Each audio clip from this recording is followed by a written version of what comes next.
to thank the participation of everyone in the second part of the second day of the second technical seminar of Brazilian sovereign wealth funds. With the participation of everyone here in this afternoon, we will have the same results that we had this morning. I would like to inform you that we had a change in our schedule. We are going to have the panel that was going to be done later. In this panel, we are going to address development funds, use of oil resources for development. In order to moderate this panel, I would like to invite Professor of Economics of Federal Fluminense University and Academic Coordinator of the Brazilian Sovereign Wealth Funds Forum, Fábio Waltenberg.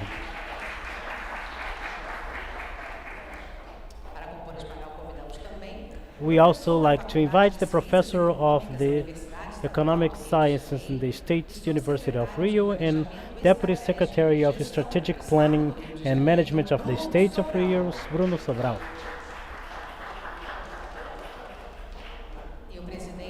And the President of the Development Bank of Espírito Santo, Bandes, and Director of the Brazilian Association of Development, ABDE, Munir Abud. Now we pass the floor to the moderator of this session, Fábio Waltenberg.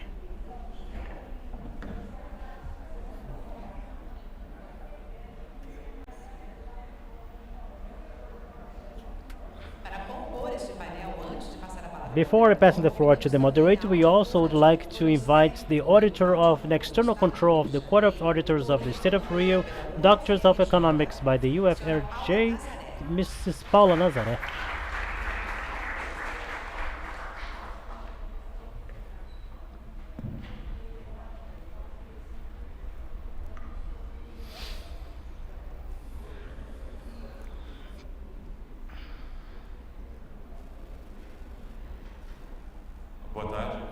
Good afternoon. It's a pleasure. Welcome. I can see some new faces, and my colleague Holden is just arriving. I'd like to thank you for your participation. We had yesterday many different activities here with a general presentation of the forum and each one of the funds.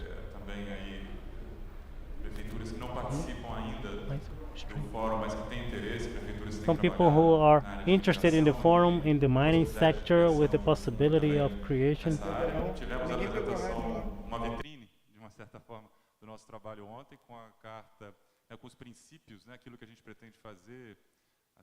What we intend to do in terms of the presentation today is to follow the Santiago principles that were elaborated in partnership with the funds.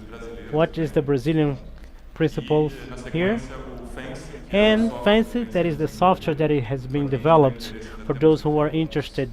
We have a few handouts here of the software that was developed by researchers from UFI, from USP, and from JFI from New York in partnership with the State University of Utah.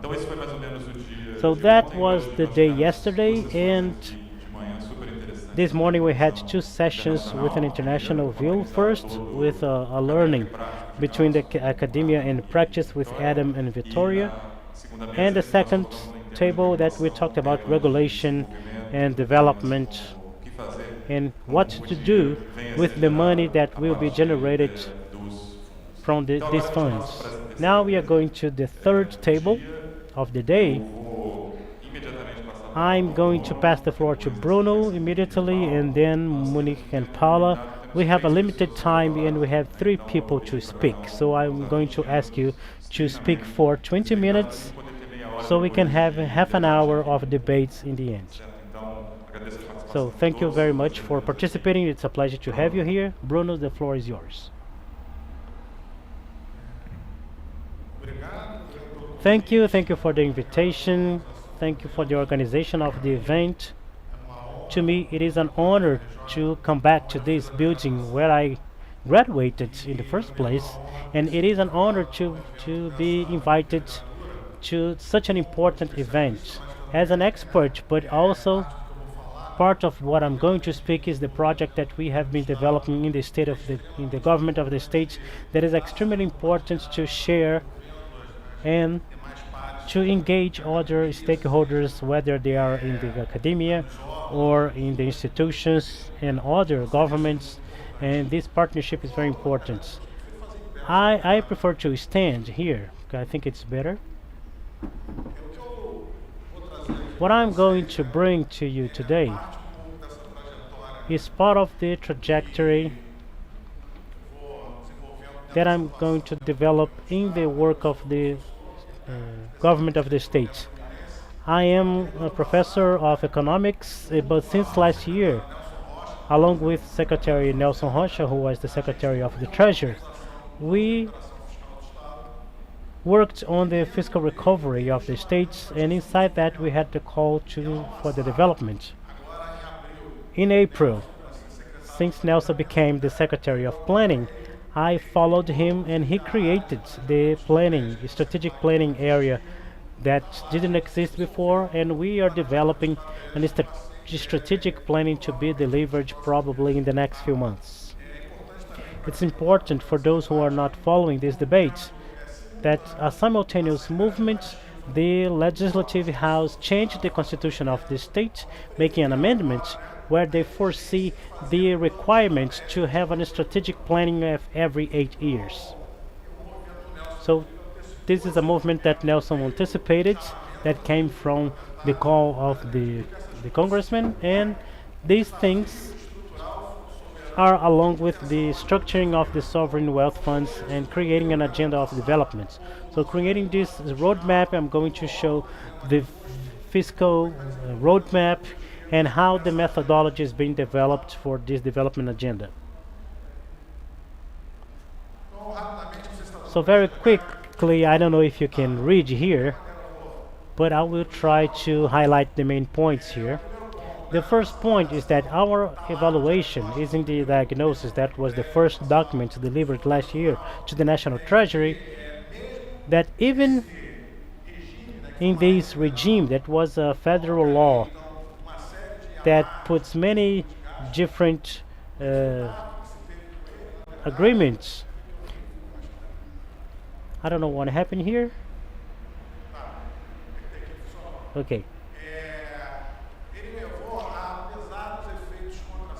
Despite the counter-cyclical effects, it leveraged the recession, and that generated many problems that made after 3 years Rio does not have a lower debt, it has a higher debt. So the challenges from the macro variables are higher. So the maximum that we could get at that moment, it was important. You had a relief to go back to have a cash flow, to have the payroll, because we stopped paying debt for some time. Now it is escalating. But the series of recommendations that would be attempt to promote an adjustment, this is what I'm going to try to show here, didn't solve the problem. And part of our evaluation is that the problem is associated with the roots of the development process, then you have to think about this recovery. And we managed to convince the National Treasury of that, because we were filled with movements that trying to stop this understanding from happening. If you follow that in January, we saw a lot of news in the newspapers questioning the plan because it had different conception, different from what they expected from us. So it was approved by them as well. So this is the first point. The measures stimulated a strong fiscal retraction, bringing stability in the macro. It is in the diagnosis. The contraction that was made, it was one of the largest in history in 2012, in 2020, making a discount in the inflation is the same level of 2009. So Rio made a heavy contraction because some people said that we were not doing our homework. And we did our homework to the expense of the sacrifice of the investments, the investment rates of 2010 to 2015, public investment that generated in around 14.1% of the total expenses became 1 point something. In 2020, it was 1.6% of the expenses. And now the macro effects. Rio had an unemployment rate that was below the average, national average. It starts after 2017 when we signed the regime. We continue to have an unemployment rate over the national average. And this is a persistence in the last few years. Of course, in the last few years there was a reduction of this rate following the national average, but we didn't get closer or exceed this level that was higher. And this is associated with the diagnosis that we were working since before in my academic studies of the stalemates of this productive structure. So we have to emphasize not only these official views that are in the documents of the government, but by other intellectuals, as Osório, who was here, that says that the problem of Rio is a predominantly public revenue. And part of that is how to generate this increase of tax collection, because people think that the problem of revenue is to increase the taxes. But if we have to recover the taxes that are not paid, I didn't bring the data here, but the data is in the document in the fiscal follow-up bulletin that we released in March, that the ICMS tax in Rio has a historical structural problem. We also have that nationally. There is a huge discussion on tax reform, but in January this is even worse. And if we can write a thesis, when Brazil is going well, Rio de Janeiro doesn't go well. When Brazil is bad, Rio is worse. We saw that in a regular basis in the last few decades. Because when Brazil is okay and Rio is okay, people say, okay, it's great, but we are less good than we should be.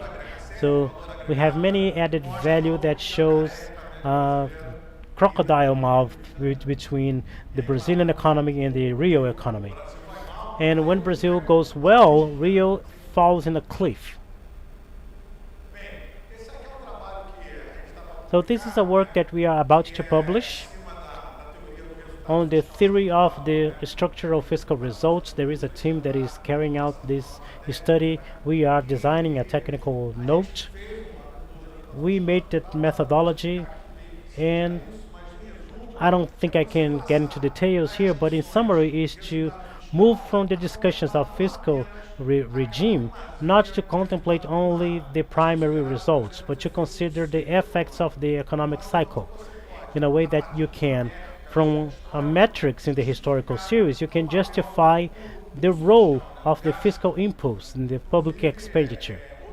And other countries, as the European Union, use that, and there is a federal law of 2016 before all the confusions that we had in the national scenario that foresaw that the ministry at the time, the Ministry of Planning, if I'm not mistaken, they make a monitor, they calculate these fiscal structural results every year, but it was not reverted in economic policies nationally, and I hope that this will be recovered because it is an important issue in this debate of fiscal responsibility and putting the discussion with of economic growth, and this has to be evaluated when you think about the adjustments.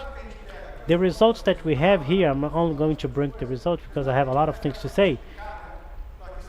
These are the quadrants. This is the hiatus of the product, that is a variable that we calculate. This is the difference between the potential GDP and the effective GDP. And this is the fiscal impulse, when the state should or not make the expenditure variable. When you have a positive hiatus, the idea is that over the potential GDP we have to make a contraction of the fiscal impulse.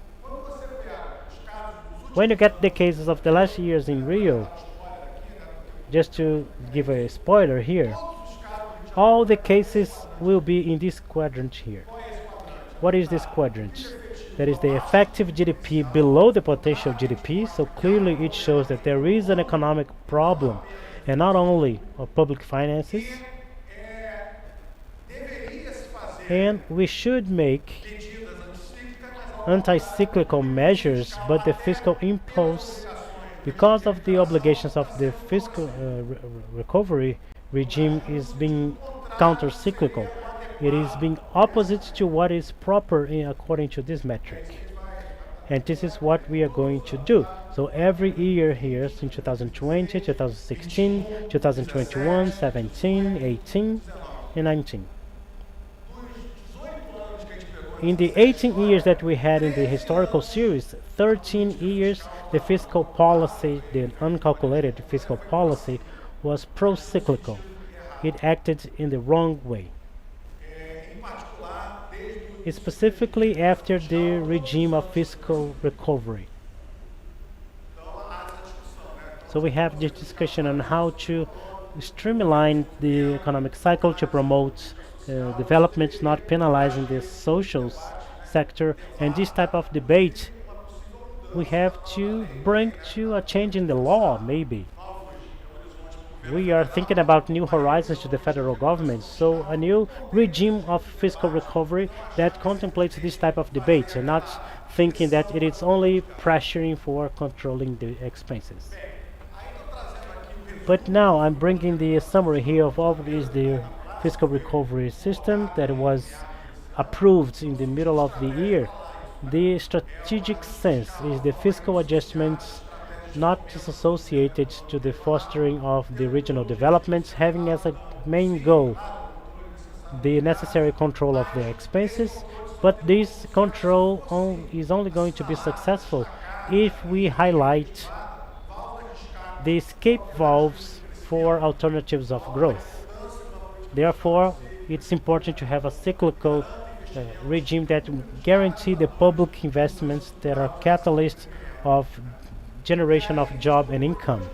And that unfolded in two actions, two priority actions. One side, it's going to motivate our work in the Secretary of Planning, that is to strengthen these administrative functions, especially about the strategic planning and the quality of the expenses, seeking multiplying effects and improving employment and income. So we created an agenda to think about the strategic planning.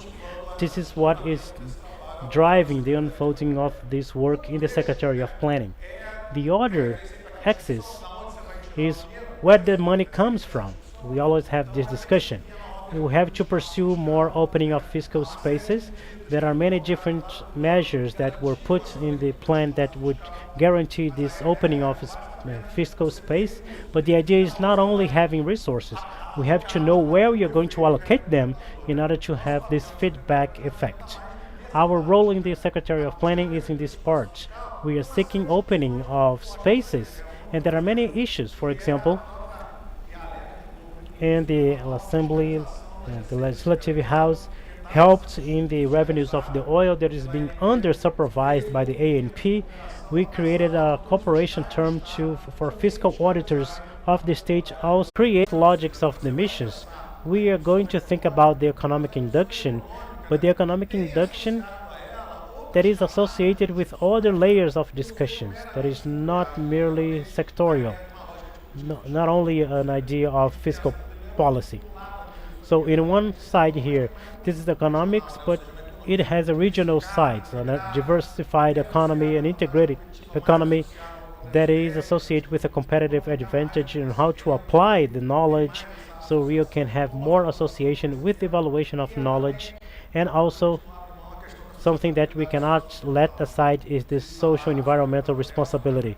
Our Secretary Nelson is trying to enact his process to bring sustainable assets in a negotiation with NASDAQ, to bring to Rio this type of negotiations and to foster this type of business that would stimulate so this can be improved and valued.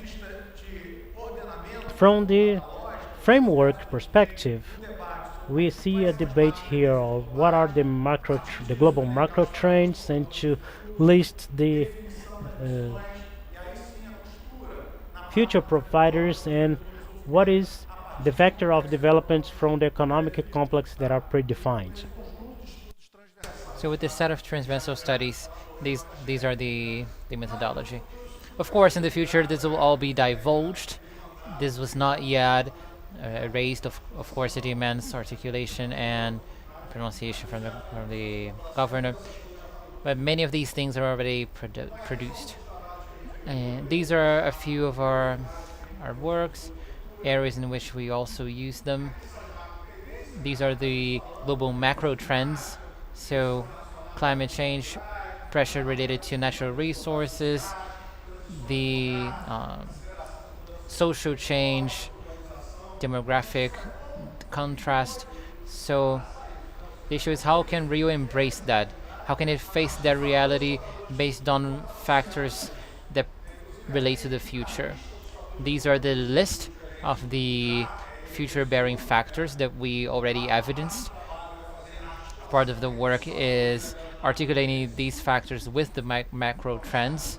So, decarbonization, increase of energy efficiency, professional training in alignment with technological evolution, social rights development, interinstitutional governance, preservation of natural resources, sustainable use of natural resources, digital transformation, 4.0, Industry 4.0, urban dynamism. All of this permeates the work. We don't intend to, in these few months already, offer everything. This is in a phase of creating guidelines so that in the next phase, we are then able to create governance and build this alongside a coordination outside just the secretariat. So this is how we can reflect on this. We associate the macro trends to the factors, the future factors. We're going to create a matrix based on this.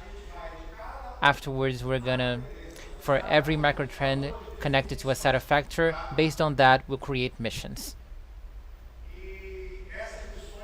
These missions will correspond to a set of economic complexes.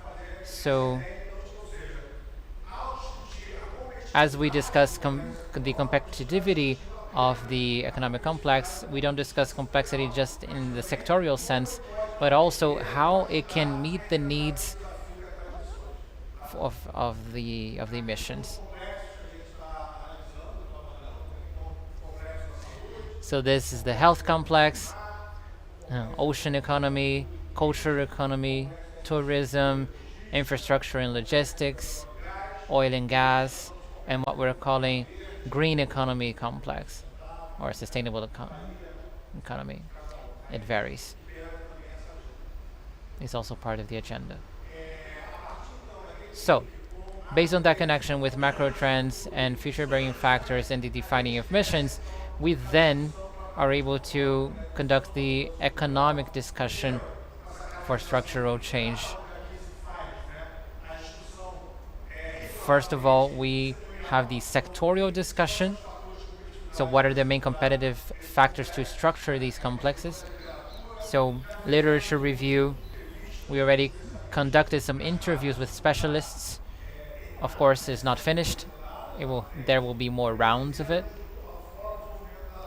Alongside the development forum of Alerj, we opened a consultancy to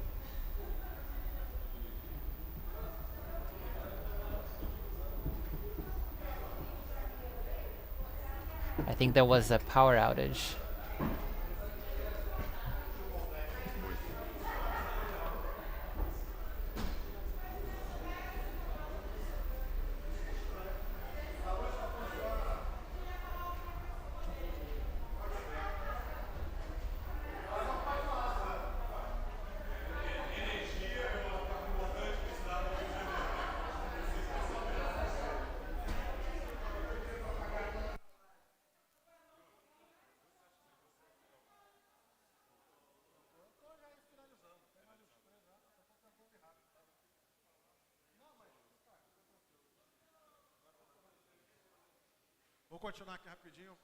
So I'll just keep going.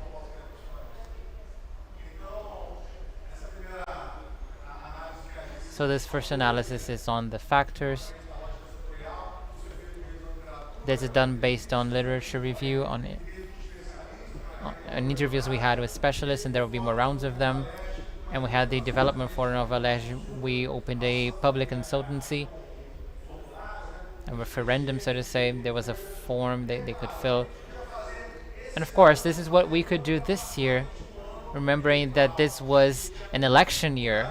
There was a lot of difficulty in building this beyond the walls of the Secretariat. Many areas are vulnerable without being able to publish things in their networks. But of course, the idea is to stimulate these social control instruments in the next phase. We also produced a database, a data set. We're going to launch a strategic platform, a website in which researchers will be able to consult material. They'll be able to produce data based on that. It will not just be the publishing of data, but they will also be. It would also be possible to consult them. We have a lack of that even. In Espírito Santo, they have development banks. We don't anymore. Here, we no longer have a secure database like we had in the past. So there's this whole procedure of bringing back these instruments for the state. Then the definition of leading sectors. This definition will be refined after crossing them with the economic complexes. Because due to economic criteria, sometimes we have leading sectors. Also in accordance to the mission goals. There could be more sectors that need to be contemplated. Then we move to the main stage, which is the definition of vectors. The execution of the mission based on the economic complexes and on the sector leadership and the relationship with the science and technology centers. The TV turned off again. Just a summary. These are the layers of the work. So transition front, development of missions, induction of structural change, and the deliverables would be these: the macro trends matrix, the future bearing factors with the missions matrix, and then two matrices, one of missions with economic complexes, and the last one in which we'll have the complexes and the policy recommendations in these three dimensions: governance, regulatory framework, and science, technology, and innovation. This is what we will attempt to deliver in the next months. Thank you.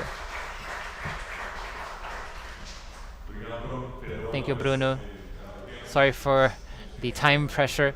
We'll have a few more presentations after you. It's a great pleasure to have the chance to listen to Marazori and Mundo Sobral in the same day. The biggest specialists, some of the biggest specialists in Rio de Janeiro economy. And there's some optimism in knowing that there is planning in the structure of a state that we know has so many issues. So it's a pleasure to hear from you, and for sure the audience will have questions afterwards. I'm going to call up Munir to make his presentation in whichever way you prefer. Paulo, if you'd like to return. I'm playing the role of our Master of Ceremonies, our excellent one actually. So I'll pass the floor to Munir. We're going to move away from Rio de Janeiro to Espírito Santo. You have 20 minutes. Hello. Good afternoon. Lawyers are so used to suit and ties, right? This is my bulletproof vest, no matter the climate. It was so cold in Vitória, and here it's so hot. It took us by surprise. Anyway, good morning. I'd like to start by thanking the forum for the invitation, for allowing the Espírito Santo Development Bank to make an explanation on how our state sovereign wealth fund works. I'd also like to greet Alexandre, who works with me in the management of our sovereign wealth fund. Alexandre represents the Secretary of Finance in our board. My communication advisory board is also here, Barbara. It's very good to be able to talk about the Espírito Santo Sovereign Wealth Fund right after the elections, because there was heavy debate in the state of Espírito Santo when all of the candidates that were opposing the current governor, they aggressively attacked our sovereign wealth fund, saying that it was outrageous for a state to save when there's people starving, when there were real needs that need to be met. We were bombarded, and all of the opposing candidates made it clear that if they won the election, they would end the sovereign wealth fund because they understood it to be unnecessary and turn it into a direct income transfer program. This was their argument of our opposing candidates. And interesting that Renato Casagrande is the candidate of the Socialist Party. Anyway, we faced that debate and we lived through it. The ballots have reinforced the existence of the fund, and I'll just tell you a little bit of our history and what the State Development Bank does in the management of its quota in the sovereign wealth fund that we represent. We're very proud to speak to this qualified audience. It's interesting to know that the state exists beyond the state of Espírito Santo. We feel very lonely talking about it in our state, in the discussion of sovereign wealth funds. And moreover, with people who are interested in improving the quality of public policy that arises from sovereign wealth funds. So we have some great names here, like the former head of BNDES. I keep looking at you. If you're smiling, I'm doing it right. If you're frowning, I know how to change. Anyway, our state for many years has fought in the law, really, with Petrobras due to oil royalty. They defended against us, and we, in 2010, inaugurated a struggle with Petrobras. This litigation, in 2019, we established an agreement. Petrobras conceded and came into our budget, not an extra budgetary resource, but it was something that was not in the plans of the governor for the next few years. Renato Casagrande was very concerned with the dependency of the state of Espírito Santo. Since 2019, when he took over the government, he has been thinking about how to fight against that dependency on oil royalties. So he had the idea of creating the Espírito Santo Sovereign Wealth Fund. So we did. And if we look back, we have a website. It's funcis.com.br. And you will see that it has the real-time number of how much is deposited in it. I think is 1.9 billion. The governor created the sovereign fund with what finality? If we were exclusively saving, maybe the debate that there would be a need to allocate that to public policy today would make some sense. But there would be some sense to it. But our wealth fund goes beyond it.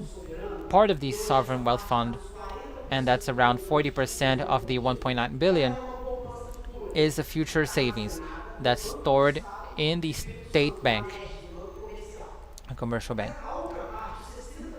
The 60%, as of January 2023, it will become 70, and this amount will increase until it reaches 80.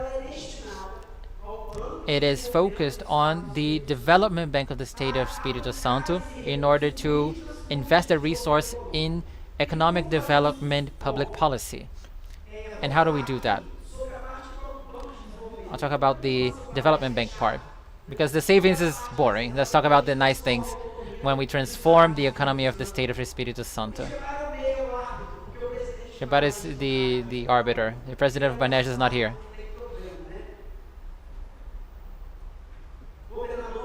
The governor provided us guidance with for the economic development based on the sovereign wealth fund. We had the obligation of guiding the sovereign wealth fund towards two main goals. One, the diversification of the economic matrix of the state. The sovereign wealth fund must be a tool to avoid dependency on oil and gas, but also of the whole chain that is the same since the 80s without the implementation of one large industrial plant. So we need the development bank. One of its missions, the execution of the sovereign wealth fund is the diversification of the economic matrix of the state. The other goal is that the sovereign wealth fund must be an instrument to generate the reindustrialization of the state of Espírito Santo. I won't teach an economy class as our colleague did, talking about the state of Rio, but just to synthesize very briefly, he underwent industrialization after dependency on coffee farms into a process of industrialization in the 70s and 80s by using as a vector a federal fund called FUNRIS, which was operated by the Development Bank of the State of Espírito Santo. That fund ended, and with it went the process of aggressive industrialization of the state of Espírito Santo, which became slower, so that very few industrial plants moved into Espírito Santo after the fund ended. So what is the intention of the governor? To re-edit with the resources and return to those times when we were able to, with the FUNRIS resources, industrialize the state of Espírito Santo. Now is a time in which we will attempt to reindustrialize the state of Espírito Santo and avoid the dependency on the supply chains that have been the same for a few decades. But the sovereign wealth fund does not stop there. It must also be a tool for attracting business for the state of Espírito Santo. I'll just tell you a little bit about how that works. One of the premises of our sovereign wealth fund is that investment must take place in Espírito Santo companies or Espírito Santo companies that have national projects, but we have not yet reached that level of maturity. Our project is focused on the strengthening of the local industry. So the premise of the Sovereign Wealth Fund is come to the state of Espírito Santo with your business, bring your industrial plant because we have a much better product than traditional credit. Espírito Santo competes, for example, with Sudene, with the vast resources that are in place there. So we had to create a tool in order for the state of Espírito Santo to be able to reindustrialize. So I'm going to go into these two tools. One of them is already active, and another is in development. Concerning the use of the resources of the Sovereign Wealth Fund. And you will understand that the use of these resources is directly connected to the guidelines provided by our governor, Renato Casagrande, of industrialization and diversification of our economic matrix. So the first point is that there's a technology company that originated in Espírito Santo. It's called PicPay. It became a major player. And the governor said, why don't we have more companies like these originating in Espírito Santo? It's simple. The business environment of the state of Espírito Santo is not focused on innovation companies. So the governor stated, okay, so let's take the mechanisms that transform the realities of a location so that it can give rise to technological companies, creating sort of a Silicon Valley in the state of Espírito Santo. So I had that homework given to me by the governor, and we decided to create a participation venture capital fund, which, whose objective is to fund technology and innovation companies that need resources. And then I could talk about the numbers of this fund. This participation investment fund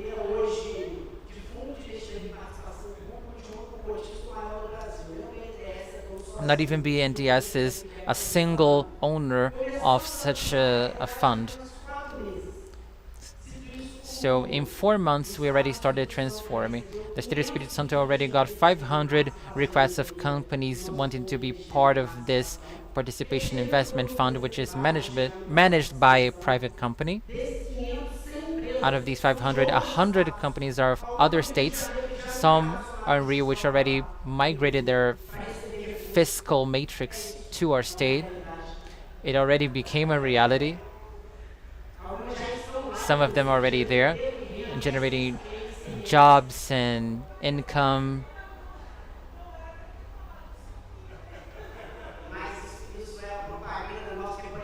This is our advertisement. There could be an entrepreneur here.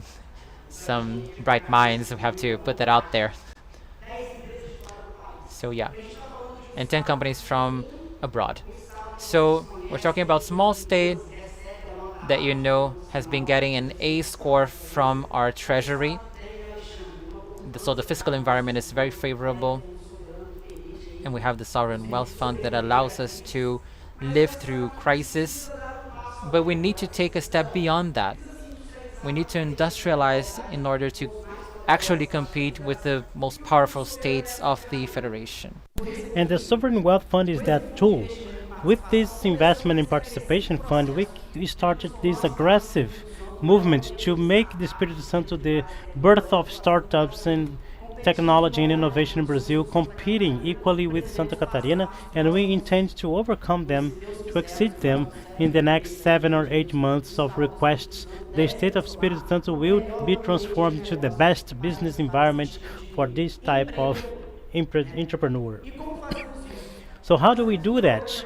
We have the problems of accusations of impersonality.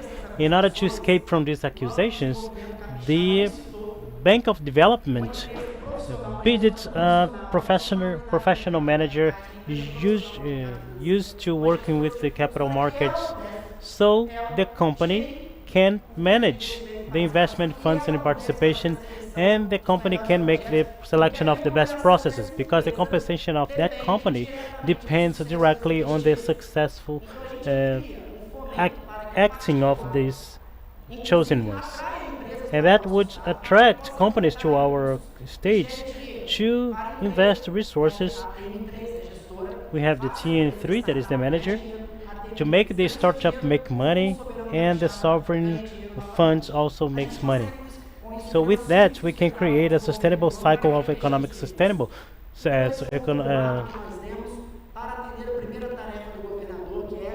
economy to invest us and to diversify the economic matrix.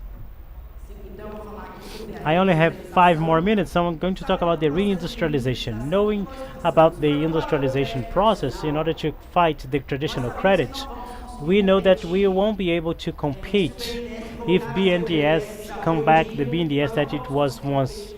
We are not going to compete with them. We are not going to be able to compete with BNP. It's not going to work because they have constitutional funds that come from resources. So what did we think about? We are going to publish a notice of selection of proposals of Espírito Santo entrepreneurs, and the development bank is going to encourage the debentures. These debentures will be compensated below the Selic rate with tender periods of 120 years of operation, and the purpose of these debentures is to generate jobs and income in the state of Espírito Santo. And how do you select these processes? It's very simple. The company who wants the debentures, who wants to sell the debentures to the state, they have to present a project that is going to be objectively indicated with criteria of generation of jobs and income, regional development, ESG practices. These criteria will make the best developments receive the resources of the Espírito Santo Sovereign Fund in a way that this can work impersonally. With this program that we fought our opponents saying that what is the best way to remove people from poverty? How do you fight hunger? To generating jobs and income. I'm not advocating against the cash transfer programs. They have to exist. They exist in the state of Espírito Santo, but that alone is not going to take the person out of poverty. But the main criteria to receive the resources of the debentures operations of the sovereign wealth fund is generation of jobs and income. There is no better social program than that.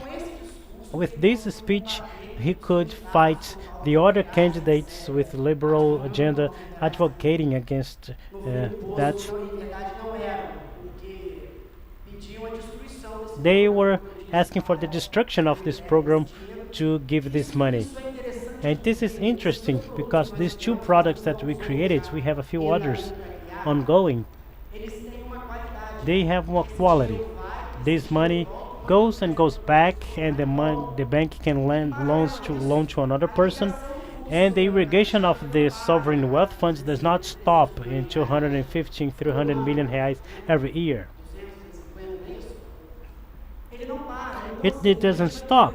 So we are going to create programs and we're going to allocate resources, and the sovereign wealth fund is going to grow.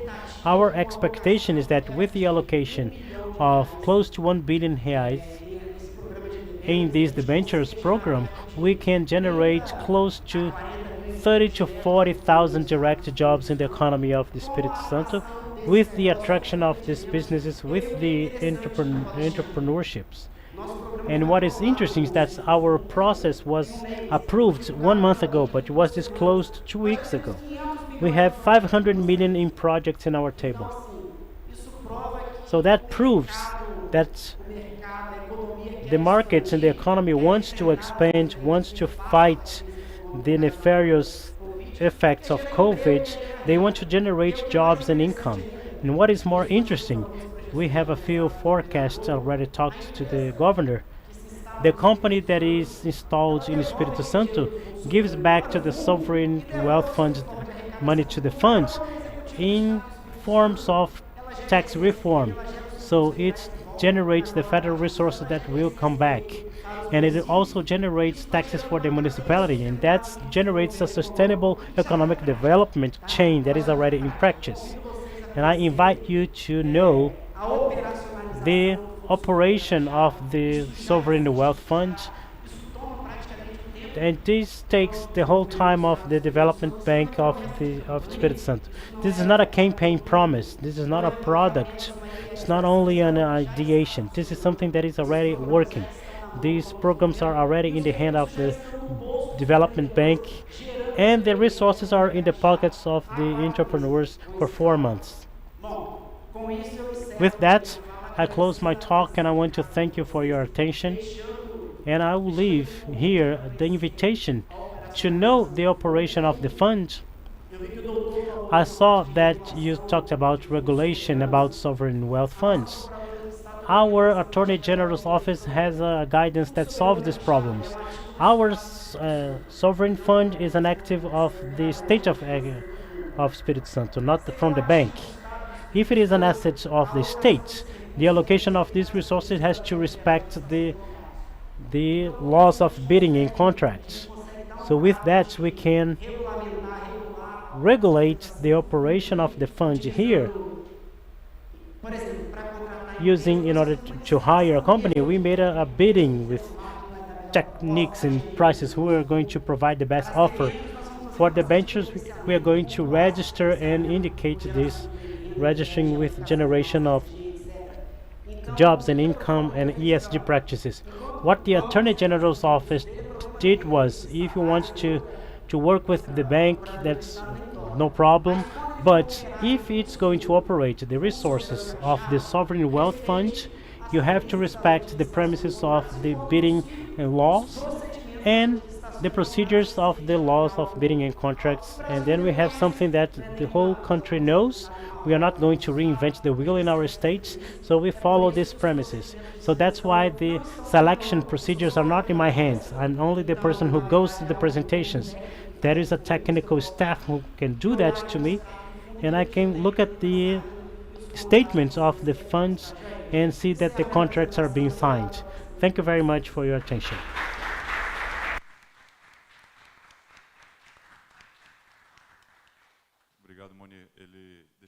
Thank you, Munir. And he said that he was very clear on how he prepares for delivering good presentation. We have Espírito Santo as a very special case because it can serve as a model to other states and municipalities as much as possible. With these adaptations, so Paulo is going to solve this litigation between Espírito Santo and Rio de Janeiro that we created here in the table, and she's going to talk to us a little bit about that. Good afternoon everyone. I don't know if I will be able to solve this litigation, but I would like to start by greeting and thanking the organization for the invitation. So I want to thank Carmen Fernanda, Paula Sarno, and to say that it's very good to be here. I am here besides many researchers and agents that are dedicated to this important topic. And I'm here with Bruno Sobral, that has been an important voice in the discussion of the Rio de Janeiro that we want in the Pro-Rio network that we participate. A few people are trying to think about Rio and in facing these challenges and participating in the government of the state.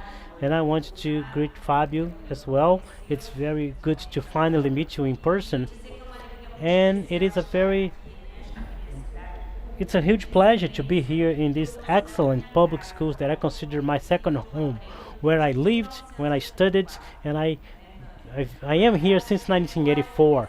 This is a house that welcomes the diversity of time and the critical reflection that are fundamental for facing so many challenges that we have today.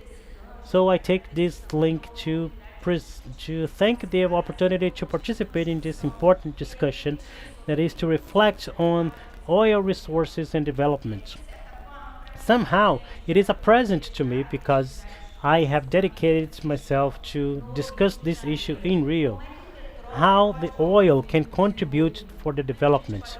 How can we use this resource, this relevant resource and finite resource, to improve the quality of life of our population that suffers with many types of inequalities, urban violence, precarious households, and lack of transportation, sanitation, not to mention the hunger that we see in every corner.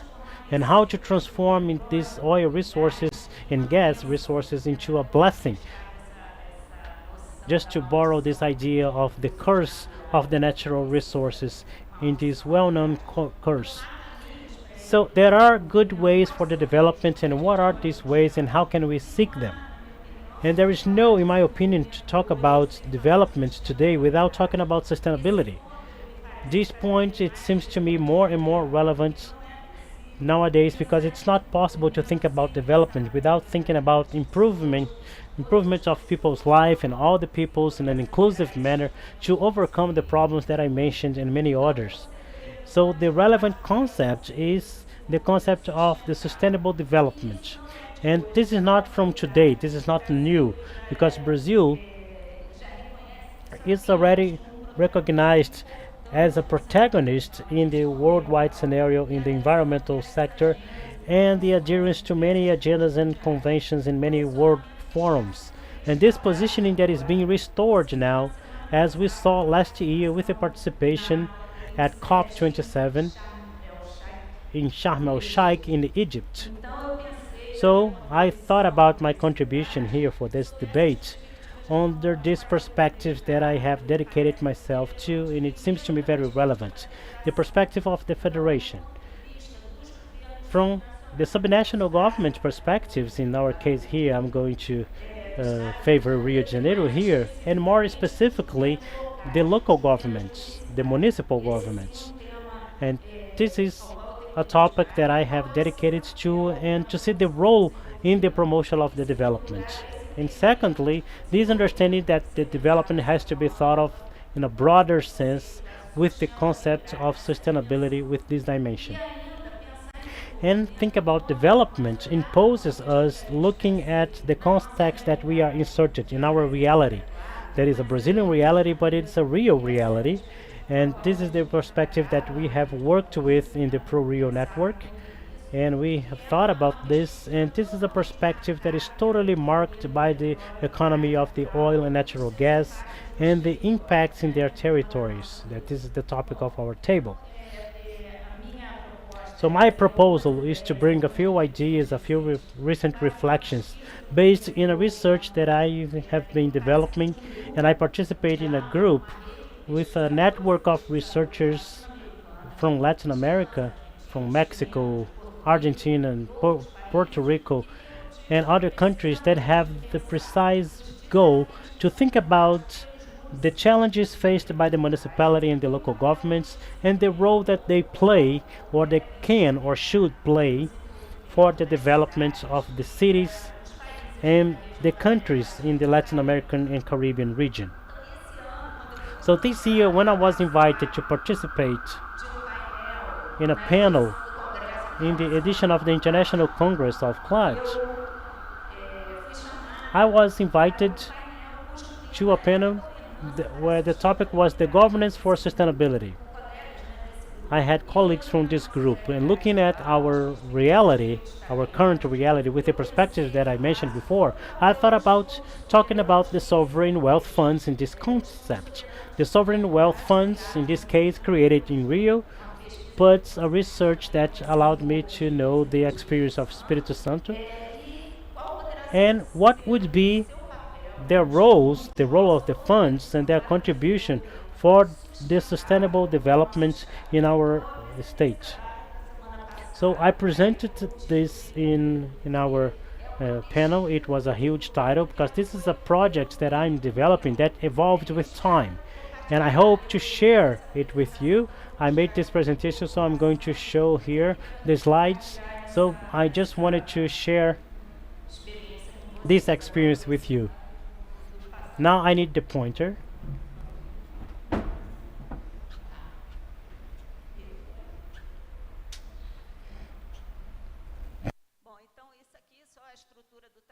So this is the structure of the work and the structure of our heads and our research project that we developed in this group that I mentioned.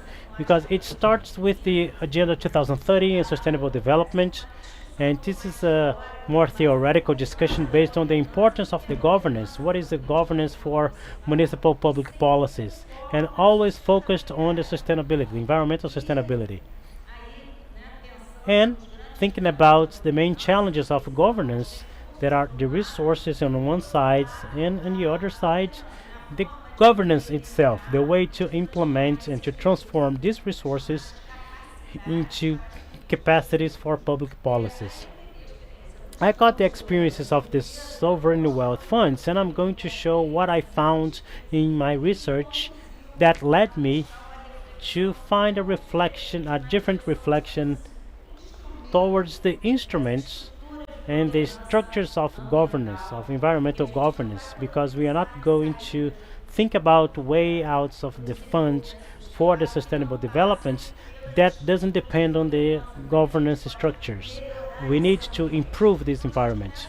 So we start this concern of the oil and gas. Brazil is the 10th largest producer of oil and gas, and we are moving to become the 5th largest producer.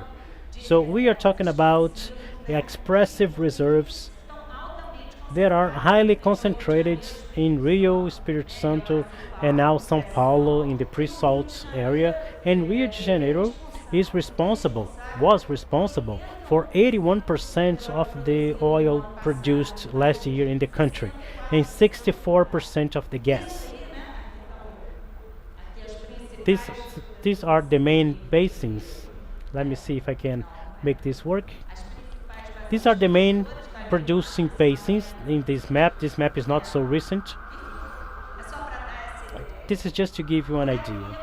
And here is just to say that because of the decentralization, the fiscal decentralization, what we see is that this exploration generates resources that are very massive. Government participations that in Brazil, they will also go to the subnational entities, including municipalities. That is a differential of our countries related compared to other countries with oil production. We have a few data on how much this is increasing with the pre-salt, but more importantly, in 2021, we are talking about 77 billion reals paid in government participation, in royalties and special participations. This is a large amount, and when we mention the topic that I wanted to bring in the subnational governments, we see that 90% of everything that was paid to the municipalities, this data is underestimated because we have the special petroleum fund and other resources. 90% of them came to the municipalities of Rio, Espírito Santo, and São Paulo, to municipal governments. So this is a huge impact, but as I said, it is totally differentiated because it's not homogeneously distributed to all the states and municipalities.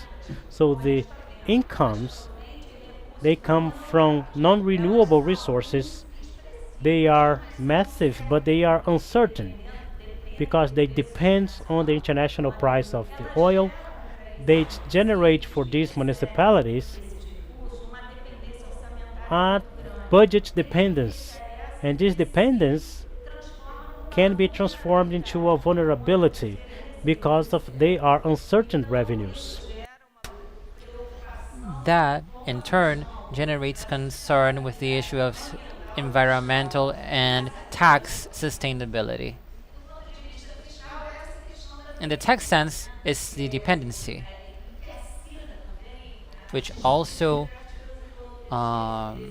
strengthens the disputes around these resources due to differentiated distribution criteria. That, well, we live in an environment that has a lot of risk and revenue loss of litigation, and we are in the imminence of losing these resources. On the other hand, in the environmental side, there's an internal pressure for all of the municipalities and territories to attract oil. They want that revenue. And on the other hand, there's international pressure with the environmental issues and replacement of fossil fuels towards the energy transition. So we live this dilemma, and its possible implications is the loss of revenue. So the strategy that has been adopted was the created of the sovereign wealth funds at the local level as well as the state level. We have specialists here that can talk very well about this.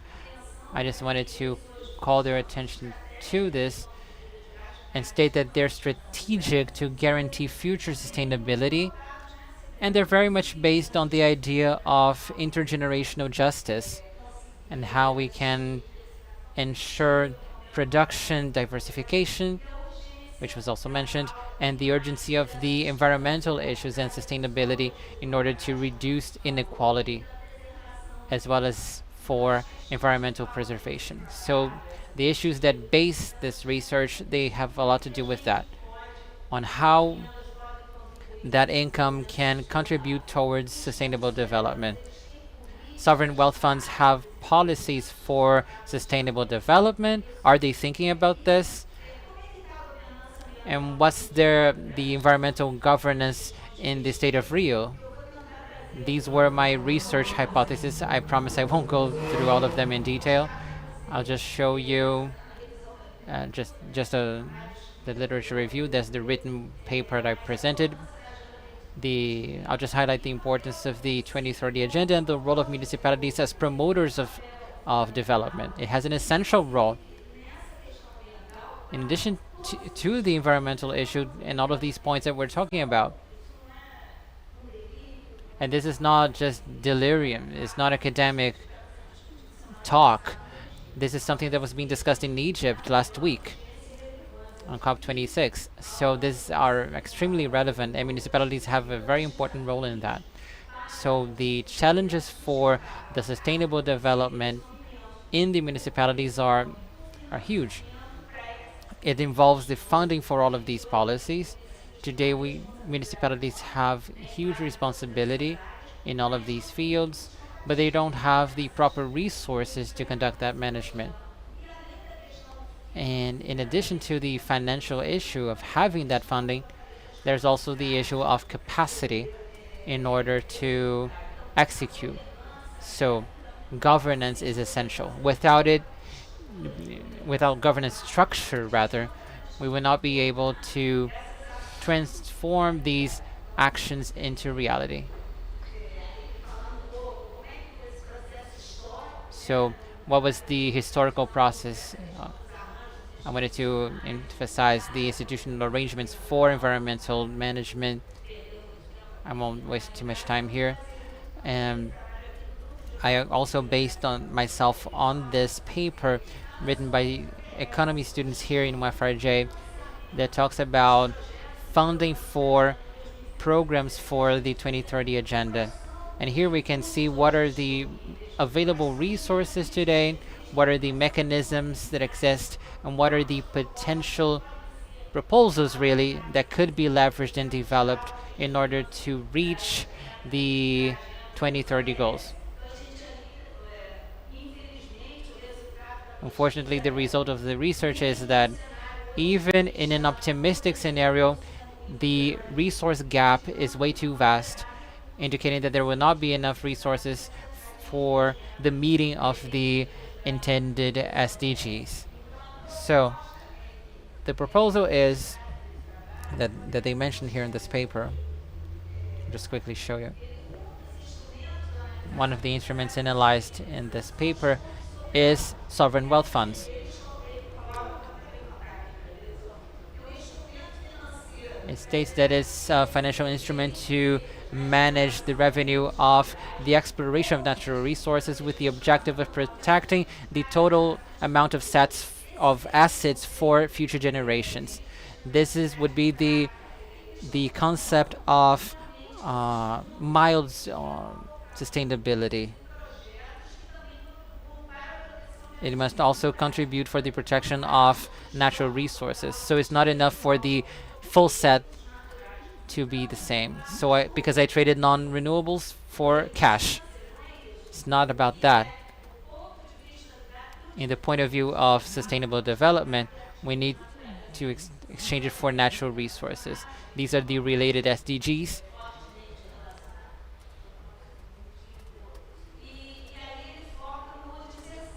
And it focuses on SDG 17, which it talks about partnerships. It's very transversal because it talks about the establishment of partnerships in order to meet SDGs. So there are many proposals of new mechanisms. It's quite an interesting study, and it focuses on the goals. What are the most relevant goals?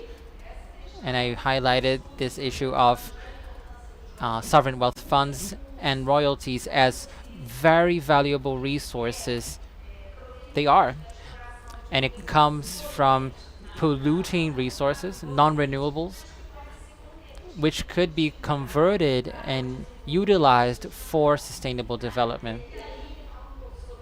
So we talk a lot about sovereign wealth funds. It's not news to anybody here. I took the municipal funds of Rio de Janeiro in this research, and I analyzed them. I took the Maricá and Niterói funds, which are the ongoing funds. They're recent, but I conducted a research on their websites and the available documents online, trying to look for terms like sustainable development, sustainability, environment, and I did not find any of these in any of the Niterói and Maricá documents. It is a superficial analysis, yes, I admit it, but it is a first analysis.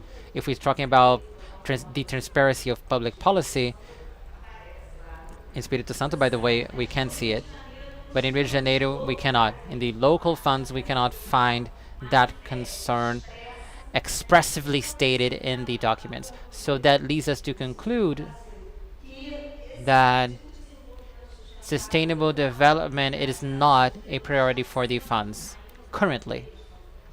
Maybe because there's our new funds, but this is something I just wanted to bring up. How this principle of sustainability, of SDGs, and the associated goals, couldn't they be an interesting opportunity to explore? I know that Carmen and Fernanda and Fernando, you're thinking about this and you're writing about it. How can we think about these resources?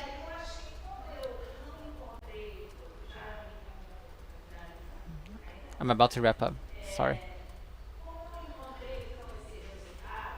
Since I did not find that result, and there's just one more provocation, I started looking at the environmental governance instruments we have at the municipality level, because we have to think about governance structures. So structure focused on environmental management. I took the paper of a researcher who did that exercise for the federal government, and I replicated her analysis with the Munich research, the 2020 data. So I analyzed the arrangements based on these concepts to check whether the municipalities are ready to take on the responsibility that the legislation attributes to them today, which is shared environmental management, and what are the structures that they have. Are they appropriate? Are they functional? What advances and obstacles are in place for the sustainable environmental management to work effectively? So I conducted that case study. I tried to highlight the situation of municipalities that get the most oil resources, because there's huge differences just within Rio. Niterói, Maricá on top, and there are municipalities that don't get any. So this is just a quick summary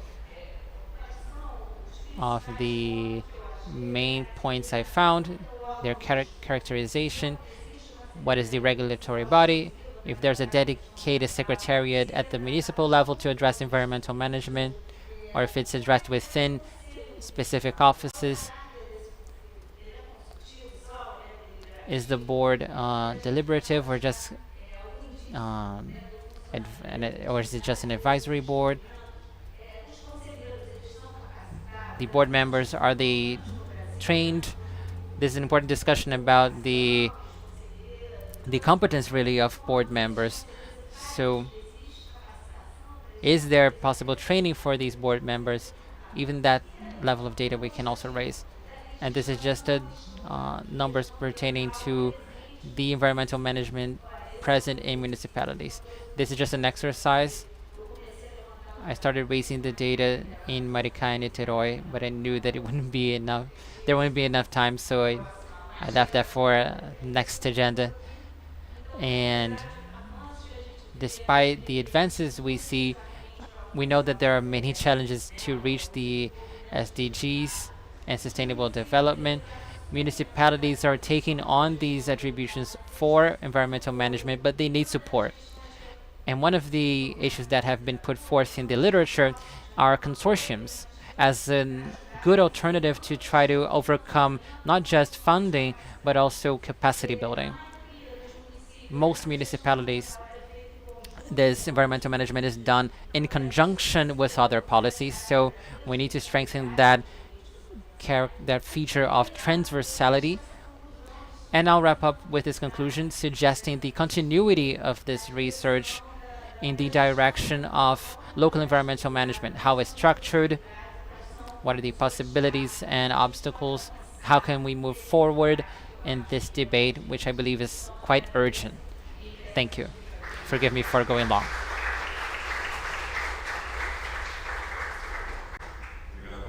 Thank you, Paula.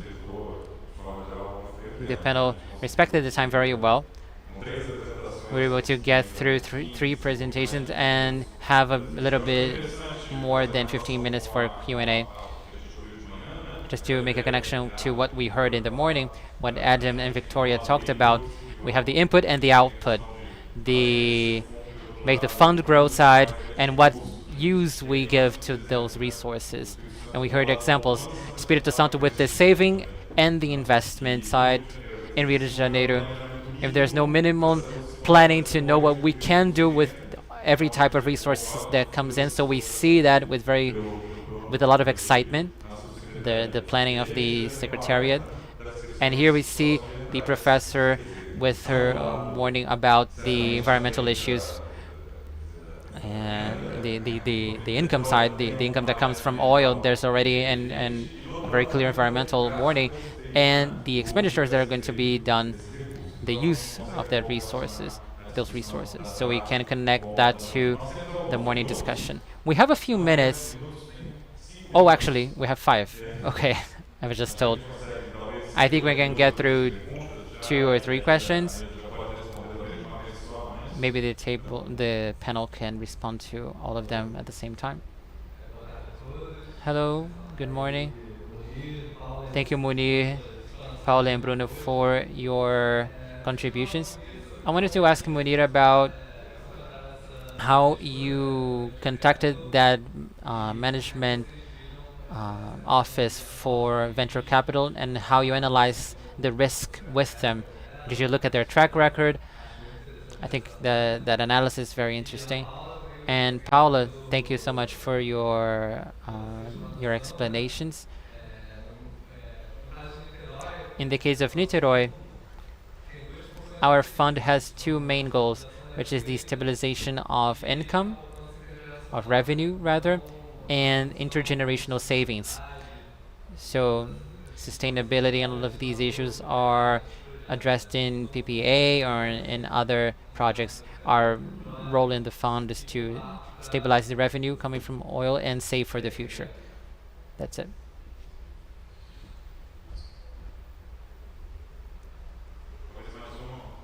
Maybe 1 or 2 more questions, and we'll get through them at once. Thank you so much for your presentations. And I have a question for Munir as well. Just would like to know a little bit more about the criteria used for the ventures, especially in terms of financial analysis.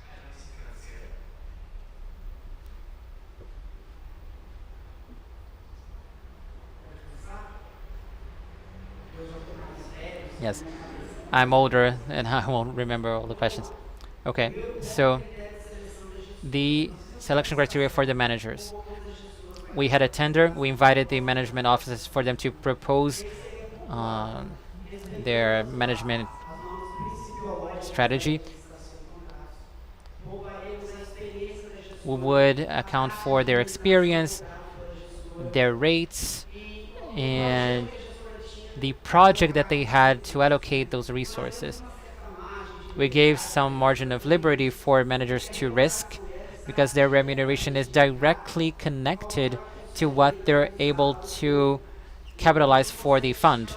So we're able to stretch it a little bit. Just one point of attention here.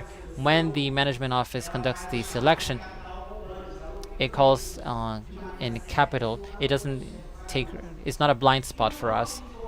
And the development banking is part of the selection committee for the companies that are being invested in. It is a mechanism of security. If the manager enters into an improper investment, we have someone there present to regulate that. We have criteria for the best techniques. There were 13 managers that competed. I believe 10 of them are the 10 biggest venture capital companies for public funds. They showed that personality worked very well. We were able to get a high level of competition as well as quality in their products. I can make all of the bids available to you. And your question about the debentures bid call. We're going to classify the projects to create the election. We classify them in this way. If whether the project meets the criteria of Bundis, our development bank. There's even an article in the newspaper explaining how these criteria work. They don't have access to the full documentation, but anyway, we list. So generation of jobs at this point, the development of vulnerable areas, and we just list them. After we list them, those criteria are there, categorized, and then the credit team of the development bank has to see if the financial structure of that project stands. Then we leave the category stage, we select the projects and start analyzing, also to fight fraud, whether that promise of gain, that investment, that venture has the conditions to stand, to move forward. If that investment line is able to be sustainable or not, then it's the credit team for the bank. We change the analysis system. It's a traditional credit analysis. The analysis itself to verify the quality of that venture is very similar to an investment analysis. When you want credit for investment, you don't yet have a business to look back on and make an estimate for the future. So we have to look at the quality of the venture, and the bank's credit team makes that screening in order to check that criteria. We classify the projects and then we select them. We select the best qualities in the conditions to meet the criteria that were listed and to comply with the obligations, because we cannot have the risk to burn public money. We have to deal with this. We have to take good care of it. And we have to have a quality screening in selecting the projects. Did I answer your question? Okay, Paula, I'm going to apologize for those who are at home. There are some questions there, but we won't be able to answer. We are going to send all the material to the participants and in the website of the forum, that we will have sessions with publications and all the material that could be interesting. So now I'll pass the floor to Paula to make her final remarks and answer the questions, and then we can hear Bruno to close. Now, what's your name again? Nicholas. Okay, Nicholas, what I wanted to say to you is, as I said, the analysis that I made was very explorational and very superficial to log on the websites. Although I know that the Sovereign Wealth Fund is not a development agency, when we think about global terms of policies of development, we are thinking about the fund as one more gear in this machine, so as a source of resources. As it was said by Munir, and I know you have this concern in the Maricá Fund, we have the concern of preserving this revenue for future generations with this intergenerational character. But as it was questioned, and this revenue is being stored with what purpose? So if it cannot help us solve the development problems, and to change the key to seek productive diversity and to seek solutions to our problems and improvements of their conditions that allow more favorable environments and the capacity to leverage a virtual cycle of development. I know that it is not the role of the fund, it's not an agency to loan money, but it can have criteria, for example, and in this study group of economics, that will not be direct, the resources of the fund will not go to certain activities or to fund projects that do not respect the sustainability criteria. So it's like an utterance that this is a policy, this is a guideline of these resources. as it should be in the PPA, as you said, in all the public policies.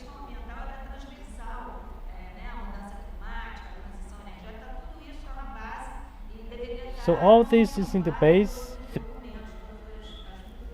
and all the policies.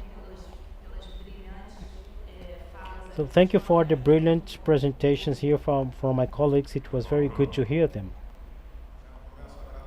Now, I just want to thank again for the invitation and congratulate the organization of the event. And I think that in these final remarks, I think just wanted to make a free message because I was following the presentation. And this calling that I think that in Rio things are different, that the discussion on a sovereign wealth fund has to go through a fiscal recovery process, so it's not a sovereign fund as an agenda that has in the surplus of the oil and how you are going to use this with time, but to compensate the best way in this strategy of fiscal recovery that involves the development agenda. So I think the main sentence here to emphasize is that the contribution that comes from all these debates that we are facing, that we are trying to translate in the official documents of the state, is that I would dare to say that there is a false dichotomy between thinking about stabilization and development. In debates like this one, it seems like that you have to be in one side or the other. And actually, if you do it responsibly, the challenge is how to integrate these two things. And how do you do that? When you think that the stabilization involves, think about the stabilization of the economic cycle. You have to keep a trajectory of growth and development with the public collection that is pro-cyclical. If you do not guarantee a sustainable tax raising associated with a structural positive transformation, you are not going to be able to sustain for a long time a fiscal adjustment just by controlling the expenses. So there is no fiscal adjustments in the long run, sustained only by cuts and controls of expenses. You can do that for a few years, but in order to do it this sustainably, you have to think about this trajectory. And this is what we have been trying in the government of the state, and then how to start creating a strategic view and not only to put out fires and to seek results of cash. And we are going to find the measures that as this gains force in the next few months, and to call the society and interlocutors to build this in a strong way.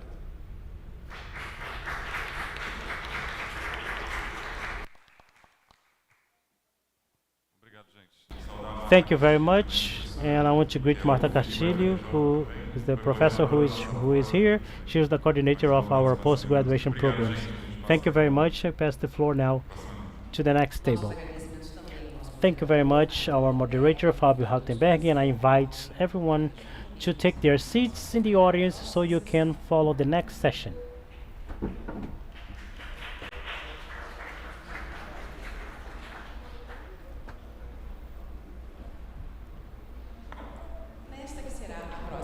In the next and last session of the event, we are going to talk about sovereign wealth funds as instrument to promote structuring investments. In order to moderate this panel, we have the pleasure to invite Professor of Economics of the Federal Fluminense University and also coordinator of the Fórum of Brazilian Sovereign Wealth Funds, Carmen Feijó, Professor Carmen Feijó. And I also would like to invite the economist by the UFI and researcher of the Brazilian Forum of Sovereign Wealth Fund, Fernando Teixeira, and also professor of the Federal University of Rio and former chief economist of BNDES, the National Bank of Social and Economic Development, Hernani Torres.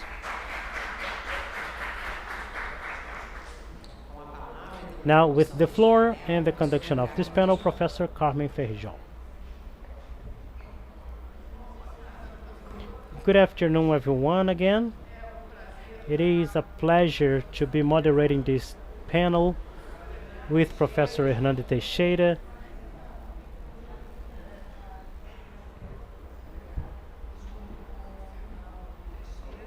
Along with Fernando Teixeira and Hernandi.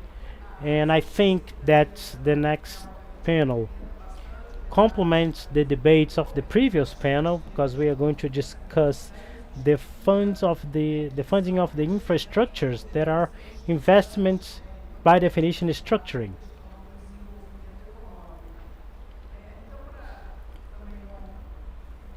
So not to be too long, I'm going to pass the floor to who wants to start. Okay. So Fernando Teixeira is going to start, and later Hernani Torres can have the floor. So thank you very much for your participation. You have the floor now. Good afternoon, everyone. Thank you, Carmen. It's a pleasure to share the panel with Carmen and Hernani, two professors that I admire. And I want to say that I am happy for many reasons. First, because we are finally being able to release our sovereign wealth fund forums, and we are attracting researchers from different areas to work with this topic that we consider critical for many reasons, but especially for the regional and local development. And it is a pleasure to try to share with you a few ideas in the moment of the country where we can think ahead and be propositive. In the last few years, we had to be reactive to discuss the past, and finally, we have the opportunity to be more proposal, to have more proposal. Now, it will be provocative as well, because from the academia, we can perform this role to try to propose and to provoke the policymakers, and that can contain many functions, but among them contributes to an institutional and financial framework to fund infrastructure, to coordinate investment in infrastructures. This was said in this morning and in this afternoon, so I am happy that at least I'm not inventing anything, so there is a reason for me to speak about that. So I'm going to bring an overview on this perspective, and then Hernani is going to bring a broader menu. So this is the special of the day, and Hernani is going to bring the whole menu. So I think that somehow we can complement each other with our speeches. So what is my concern when I want to discuss an institutional and financial framework to coordinate investment in infrastructure? There is a reason, in the case of Brazilian subnational funds, to enter these resources, because of the activities in the territory, the impact, the increase of demand by local content, and etc. When you make management on the part of Espírito Santo, when you have the institutional framework that managed to maintain since the beginning, that was not privatized in the 90s, so we have more conditions to manage these resources in a consequent manner to meet the demands and realities of the population. In many other cases, you hire external managers because this is how it works, but these resources end up being reallocated to other financial regions. Not necessarily the resources return as being capable of transforming, structuring investments, capable of transforming the local reality. So with this proposal, I'm going to bring and I'm going to address two important issues: the transformation, the social transformation related to the improvements of the life of the population, and dynamizing the economic activity in a way that's a finite resource that depends on the prices that is out of our control. And how can this resource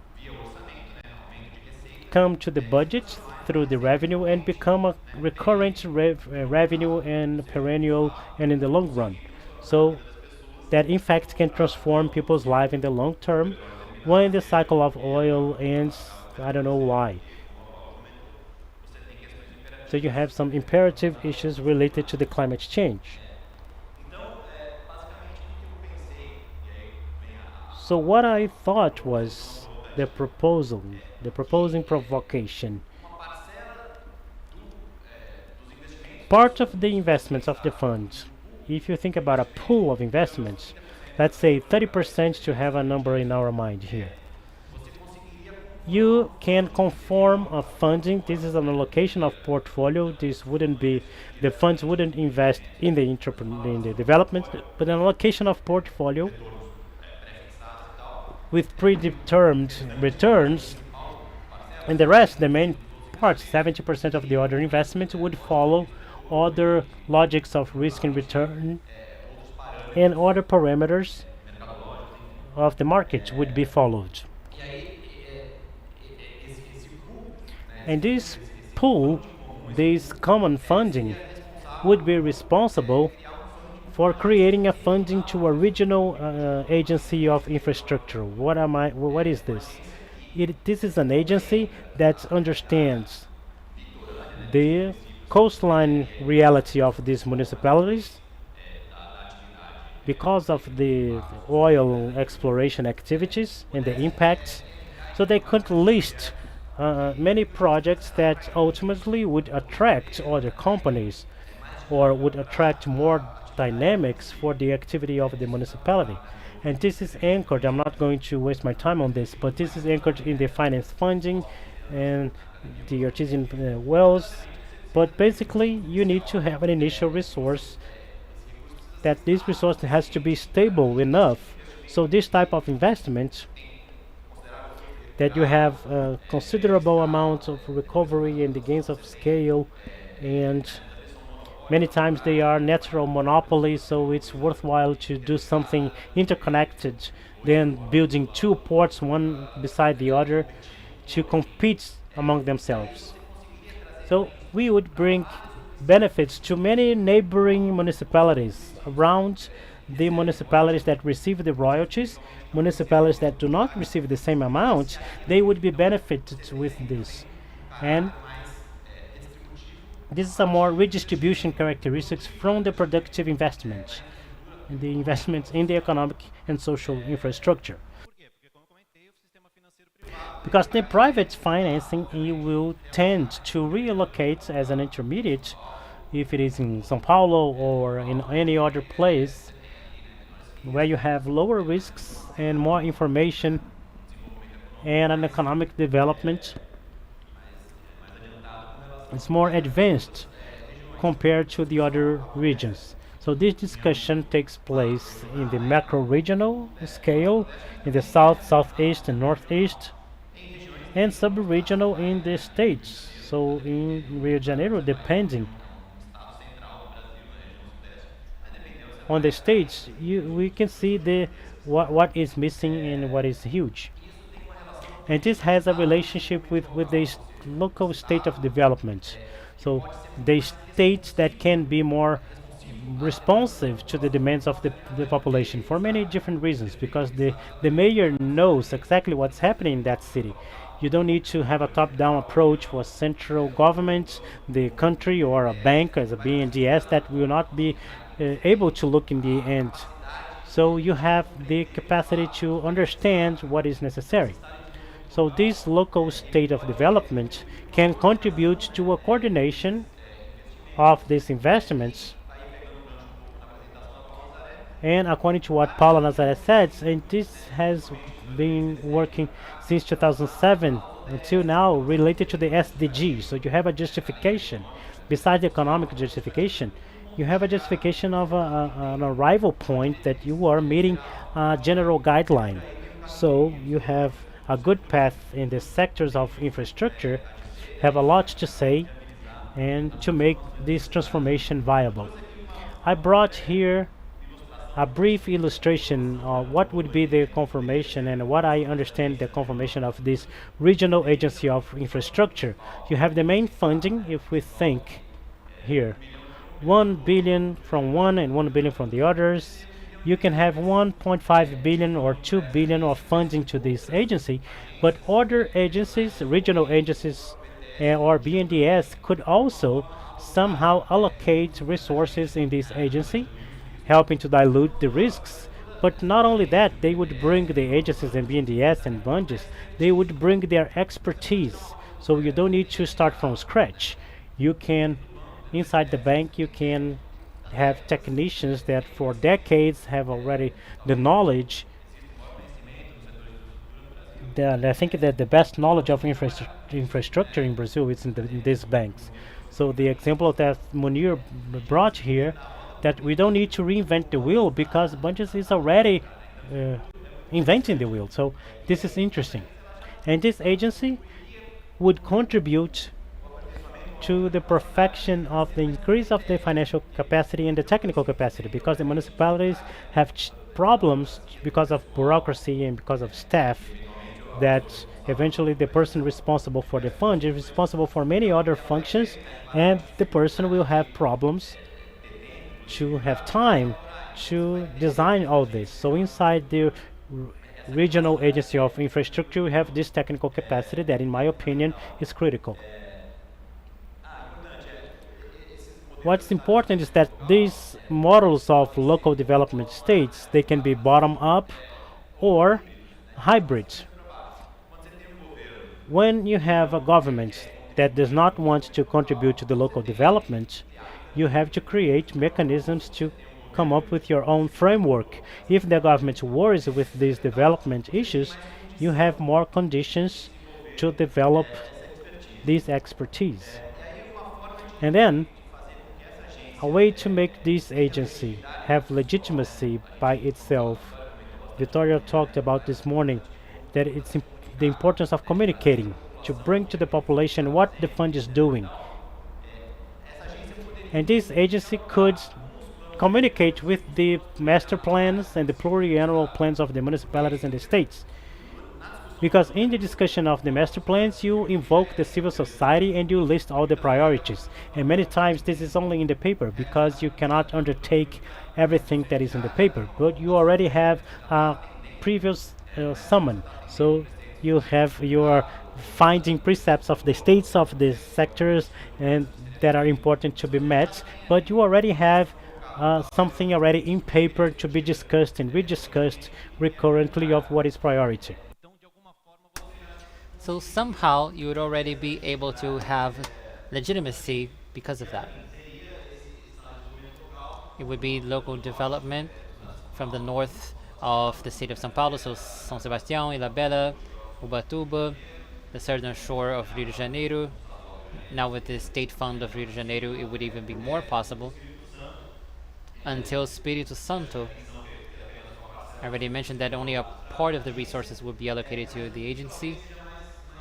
But moreover, this proposal would not negatively affect the tax strategy of each municipality because it would be pertaining to sovereign wealth funds. There would be no transfer of funds. And at the same time, it would, in the medium long term, would allow that return through the budget, the revenue, and it would improve the lives of the population in terms of sanitation and access to infrastructure, to social infrastructure, as well as economic infrastructure, because you'd attract other actors who are willing to invest in that location. They would be coordinated to establish themselves in that region. That's it for me. Thank you. Thank you, Fernando. Excellent talk. You mentioned the idea of having a local development agency. I think it complements very well what Paula Nazaré mentioned in terms of creating governance.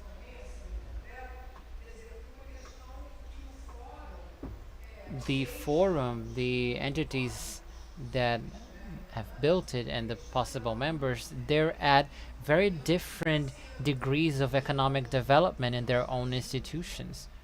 So all of that needs to be contemplated when you're thinking about what's most present in the debates I've been keeping up with, which is the issue of the long-term strategy, which is the hardest to think about.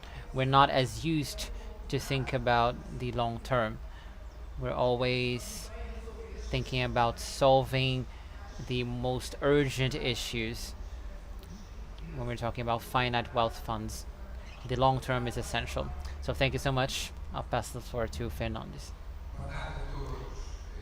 Good afternoon, everybody. Thank you for the invitation to participate in this seminar. We're at the end of the day, and I promise to be brief. A few years ago, me and Fernando entered the sovereign wealth fund world. I was part of the financial market, and it was very new to me. And when Fernando invited me, I felt a bit raw, sovereign wealth fund, national funds.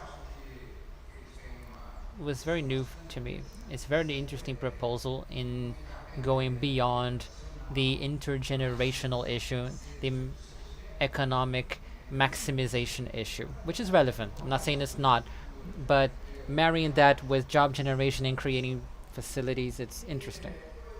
So, I started wondering, how could we take the same initiative that he and Carmen were conducting and look at it into a different angle, which is what I've been working on. So during lunchtime, I sat next to Munir, and with his charisma and patience, he filled many gaps of knowledge that I had. It was a very fruitful conversation, because I want to basically make two provocations, give you two examples of things that I believe funds could do in terms of their portfolio, looking at it in a different perspective.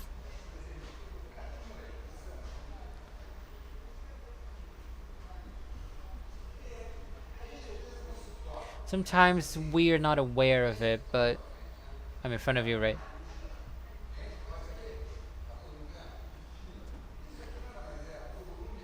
This is basically the emission of papers in the Brazilian market of securities, basically. Between 2012 and 2017, basically nothing took place. Between 2017 and 2021, during one of the worst crises we've ever seen, our capital market tripled. So with that in mind, Brazil was the last Latin American country that integrated itself in the global system that has reached this. Today, our capital markets, in it, you're able to sell 1 billion, 2 billion, 3 billion in a single launch.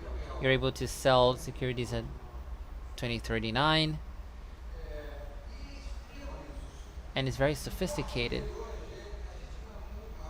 We're not much bigger than Mexico or Chile, but in a way, Brazil lagged behind. We just did everything that was in the monetary funds. There's a long history in that, and until the 90s, no peripheral country had long-term security markets. But this was the result of many reforms that were done in the whole world, funded by the World Bank as of 98, for reasons of macroeconomic stability. So now we're starting to have something that we've never seen in Brazil before, and that we're not used to work with. And I ask you, what's this good for? This infernal machine of making money, just throwing interest in, breaking derivatives, breaking cryptos. States created this as of 1700. The British rather, were the first to do this, with the objective of increasing their capacity of exerting power. This an instrument at the hand of the state. We owe it. We have to see it as an instrument in which the state frees itself from its fiscal limit, and beyond it can bring private wealth into the direction that the state wishes. This is what I wanted to provoke. The second thing I wanted to highlight is an important part of this growth that is much quicker than the rest is securities issued directly by companies. So debentures, which are, is for large companies, 150 to 200 million. Okay. So maybe I was pleasantly surprised with the volume of money that accumulated in these funds. You can do a lot with 3 billion. We could do a lot in BNDES with 3 billion. But yeah, so these are companies issuing these papers directly with no banks as intermediaries, but not debentures. They're more sophisticated.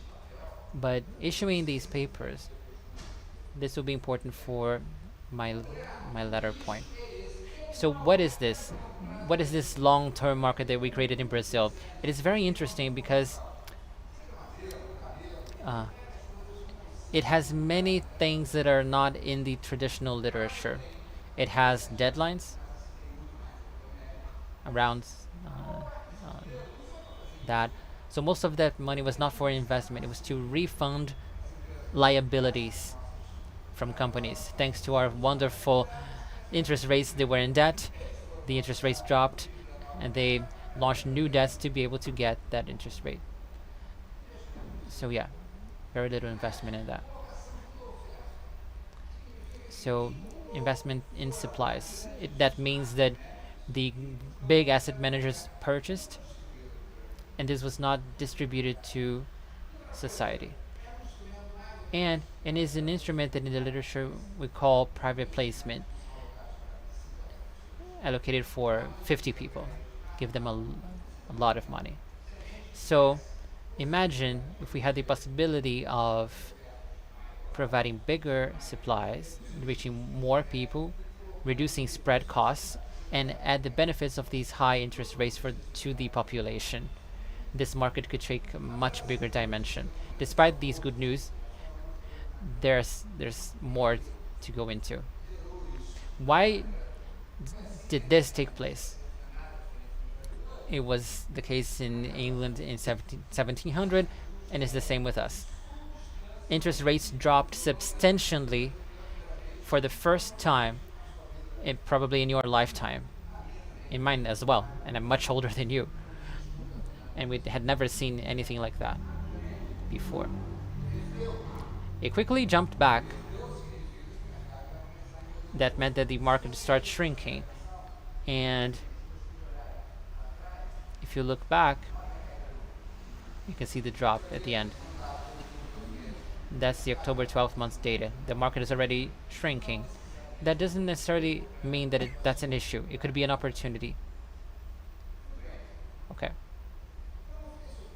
I was not surprised with that. This is a paragraph of a paper published 10 years ago.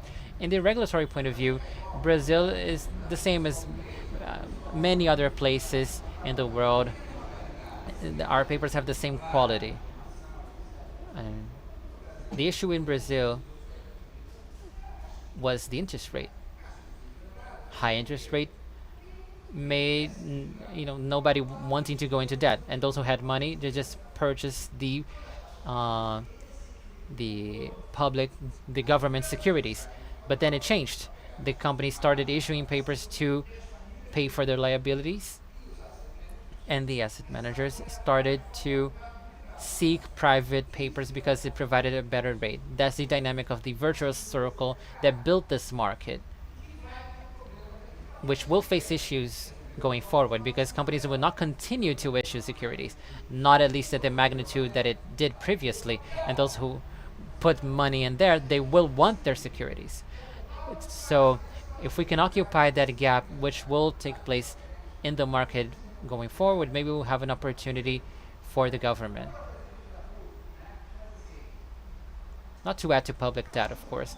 The interest rate will continue to go high for the next 2 years. For sure, here and in the world. The regime changed in the world.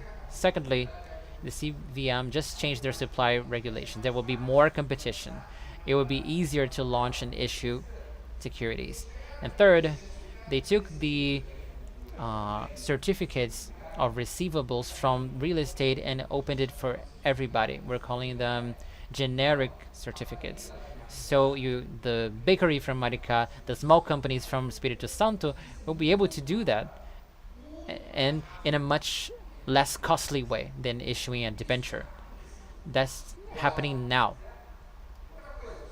Another thing Direct credit societies. Have you heard of this? This is just cheap things you can do that makes these receivables, which is a future payment, into something you can sell in the market. Okay. So if the virtuous cycle, in my point of view, is compromised to its long term, the scalability operationality of the market will also be affected. Let's occupy that space, that gap in securities that the market can do naturally. XP will need it to do business. Itaú will need it to business. You in Bundis will also eventually need this. I believe that this opens the door of opportunity that's very interesting for sovereign wealth funds, even at your dimension. And what do I mean? To create intergenerational funds, savings. Okay, you can hire Bundis, Itaú, XP. They'll solve it because we have high rates. So it's not that we need very deep expertise. It's not that hard to do. So invest in local infrastructure as you're proposing. So we're going a step beyond generating jobs, some indirect benefits due to circulation without level loss. But we can also do other things which could perhaps be cheaper than level 1. Why not conduct investments with capital market with bigger social impact? So what came to mind?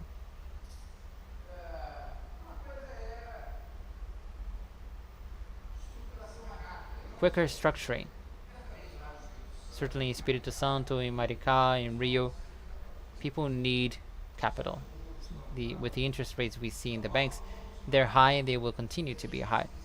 If we're able to secure that into a credit society, a direct credit society, Sebrae is doing this. The possibility of creating a link between our own local constituents and making them benefit through the capital market, then I believe it's a very dignified role for the state. Mobilizing non-public agents, but who are based on sovereign wealth funds. So I'm suggesting you to pay attention on this new legislation for receivable certificates and on the possibility of organizing your own credit societies, either shared or not, and work in that environment. Nobody wants to give out money for free. There are many ways for you to provide credit en masse, but I can take a sovereign wealth fund and leverage it, take the first loss, and do it in many, many ways. Take that small amount of money and make it much bigger by using the capital market. That is very much aligned with infrastructure funds. If you want to create an infrastructure fund, if you use the sovereign wealth fund to take on the first losses, then you can leverage it much further. The second example is bathrooms and kitchens. Okay, so in the last few years I saw some people in São Paulo, so rich families, they wanted to do charity by using the expertise of the financial market. So I sat down with these people. They set up a debenture for 5 million reais. 1 million is a subordinate quota, 4 million for that. Because the 4 million people, they could give money. This is extremely ESG. There are rich people all over the world wanting to put money into social activities. There's a gap in securities in every market in the world in that area. But I believe that Itaú, in its modern way of addressing it, they will want to be ESG as well. Bundis will also want to be ESG. If you have the capacity of creating an ecosystem to support that, then it will benefit you greatly. What's the biggest advantage of this project I saw in São Paulo? They enter semi-urbanized areas and they fund the families to build bathrooms and kitchens. So just a healthcare injection, an increase in their patrimony, jobs, local income. What do you need to do that? 5 million. You can do thousands of bathrooms. So huge social impact. I won't go long, but this is the name of the program, Vivenda. I was not able to get any assessment on it, just an idea. To structure that, any agent in the market, either public or private, has the capacity of setting that up very easily and attract rich people who want to invest in that. It's very little, but that little, which is not that little, 3 million, if you take a portion of that and start helping in the structuring and pushing the market in that direction, you can use the financial market in the most noble manner. Money is not committed to society, but doesn't mean that the state cannot dominate it, play by their rules, get its ESG card. Oh, they go to heaven. Okay, no matter the motive. So in the point of view of our proposal, that's in the same lines. Challenges. So regulation, the conversation I had with Munir, it doesn't seem like regulation is such a big problem. Credit analysis, I don't believe technology is far from that. You just have to pay for it. There's so many algorithms. We know to know contractors, that's harder. Everybody's been through it, but it's not impossible. Everybody has lived through it. They live somewhere where they've seen a contractor. So setting up that ecosystem of capital markets focused on that, mobilize managers, and obviously work on the regulation to reduce taxes on that. Why no tax exemption for that? Thank you.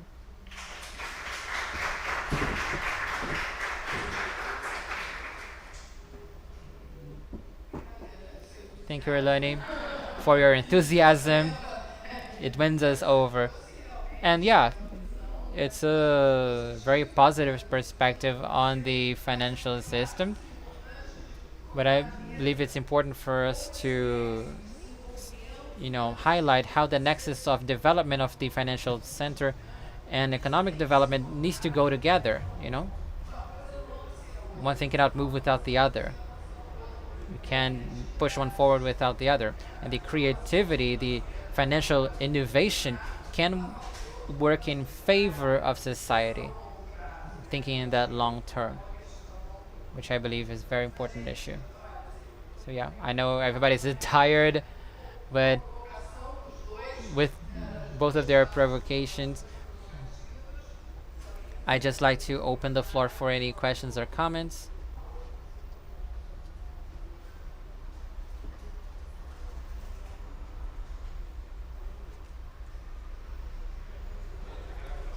Thank you so much for your presentations. They were very interesting.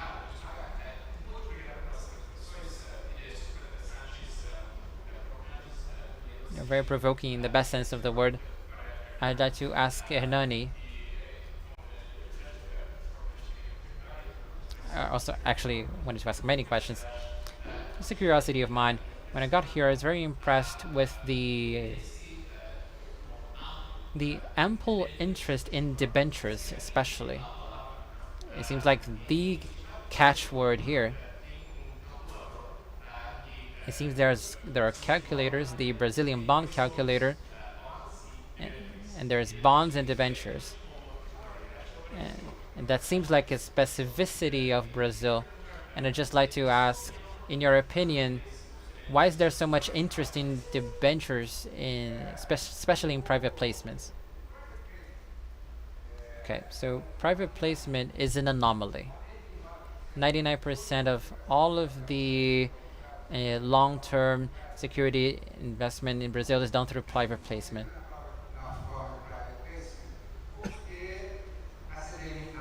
Because CVM has provided regulatory advantages for that. It becomes cheaper. It is dysfunction. It improved the market power of large banks, but CVM has just changed the regulation. It will come into force in January 1st, and it will make that more flexible, more similar to what we see in London and New York. The legislation of debentures is a very old in Brazil since the empire periods. It is a legislation that was already tested, and it is a way, let's say, that it has in anywhere in the world. If you want, it is an American bond. It's the same thing, and it became because of these statistics. This has happened since the end of 2010. But now there was a boom. There is the basic mechanisms on which you can make long-term captures. That is a market that emerged after we solved the the public debt. So this is historical, revolutionary. But let's say this is the way that the bonds in the long term happen in Brazil.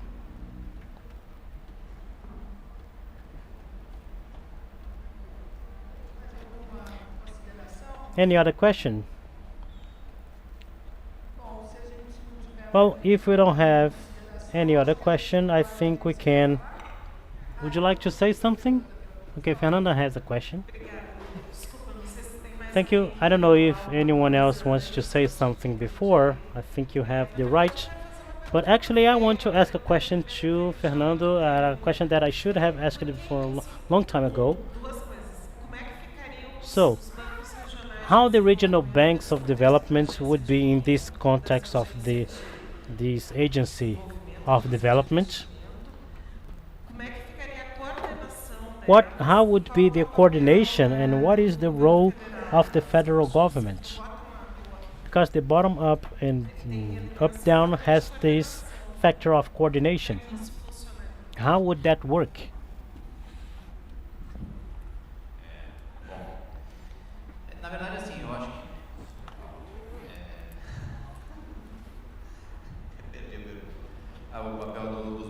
The role of the regional banks. I thought in terms of expertise and that the regional banks and the fostering agencies eventually already fund something or they have projects that are related to infrastructure and they have an expertise for decades and a relationship with the state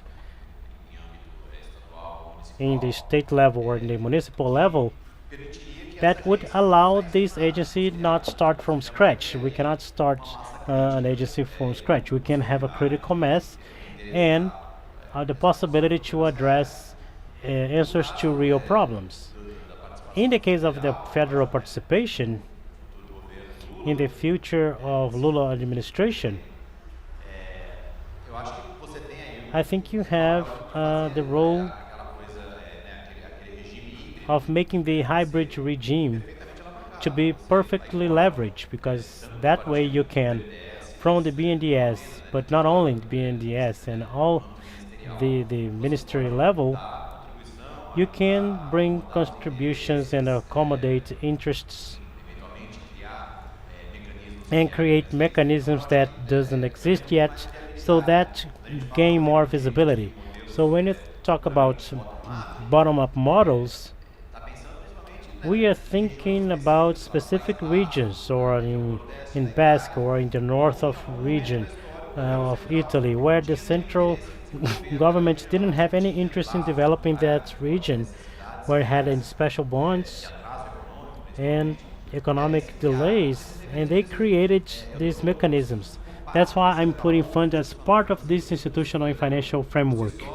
The fund itself does not do anything alone, but in this institutionality, I think you can create capacities to leverage and to catapult necessary responses that would allow these regions that even they are close to the richest centers of the country, they have a huge deficit of sanitation and access to basic needs.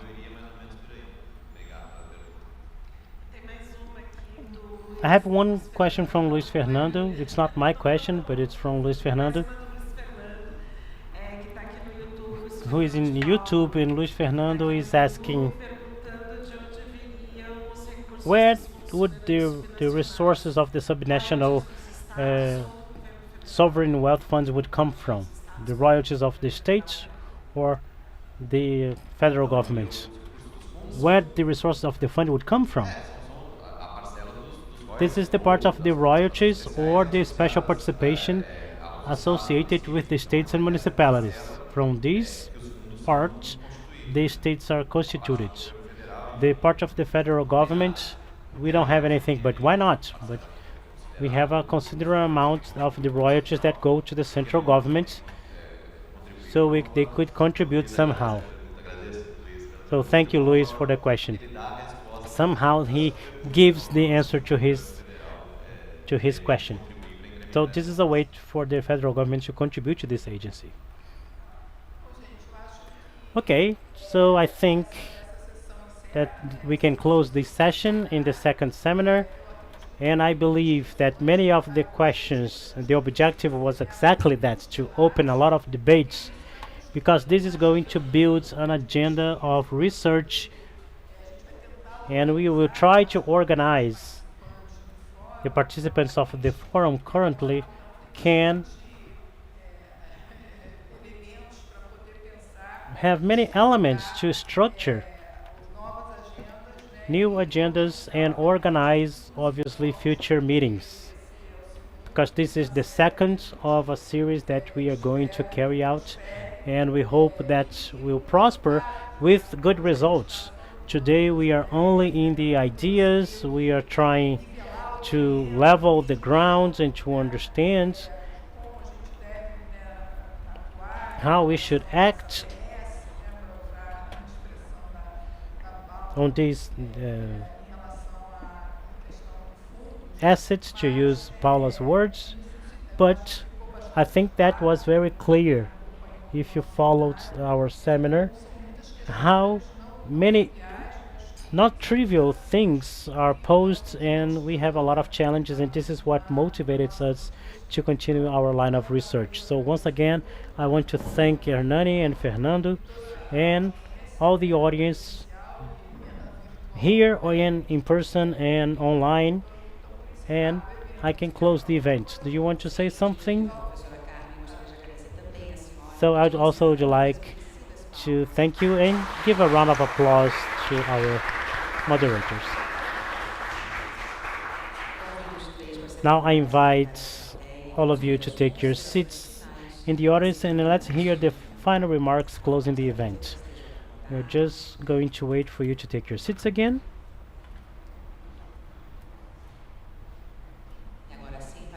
Now, for the closing of the seminar of the Brazilian Sovereign Wealth Funds, I pass the floor to the co-director of FFSB, Leandro Ferreira.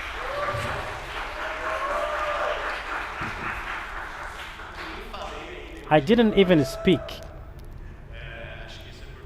I think this is because of the cultural activities that are waiting for us. I just want here to thank the participation of each one of you who came here, each one of the members. I know that coming to here means bringing a contribution of a lot of time of work that was done at home, in the cities, in the governments of the states, in the institutions. So coming here is not an effort that you honors us not only with your presence, but with the efforts that you made throughout the last years, so we could reach the reasons to be together here in this university. I need to make a few acknowledgements here, and for each one of the speakers and guests, to the representatives of the funds, Munir for the bank, Dr. Ricardo Peçanha, Secretary of Development, that participated with us on behalf of the State of Espírito Santo, Alexandre Gebara, who is undoubtedly, Paul might agree with me, the greatest host of incredible meetings in the State of Espírito Santo. So if you go to Espírito Santo for anything, you can contact Alexandre Gebara. And I want to also thank Marcos, that since the first moment was the first meeting made with a broad group that is involved intensely with the work about sovereign wealth funds with Marcos in Maricá, in the Secretary of Treasury. And Marcos, we have the feeling that doubled here. So Leonardo Alves, who very responsibly has been conducting the fund of Maricá, that is the largest fund in terms of volume, and we know, knowing Maricá as we do, we know how difficult it is to do that in a city with harsh social pressures. I want to thank Fernando Crezi and Secretary Fatima from Ilhabela that in the same way, in a heroic way, I can be a witness of that. They conducted the work of the Fund of Bela and the team of Niterói. That is a fantastic team. I think that I can speak for all of us that in the government, so finding so many qualified people in the Secretary of Treasury of Niterói, from the Secretary Marília to the employees that talk to us every time we go to the door, it is impressive. So Nicholas is here. Nicholas, you can extend my gratitude in the Secretary of Treasury of Niterói, our gratitude. And to me, it is a huge opportunity because when I arrived in the university, Marilia was a sophomore, and she's still a senior to me, and it's important for me to have the opportunity to work with them professionally.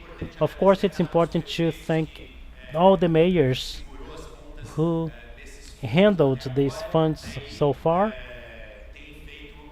and they have done a great effort to guarantee the institutionality.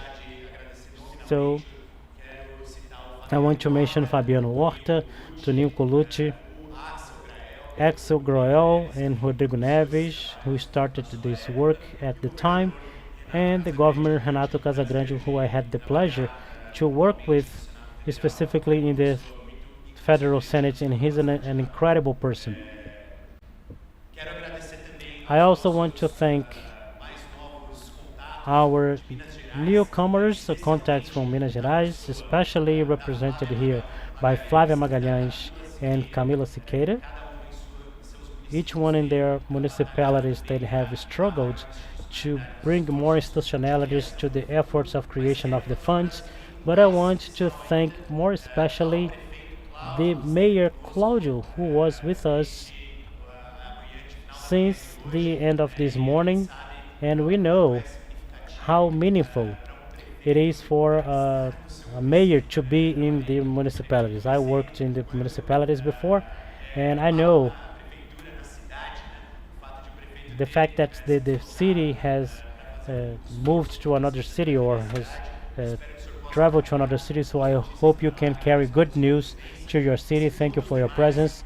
And the main workers and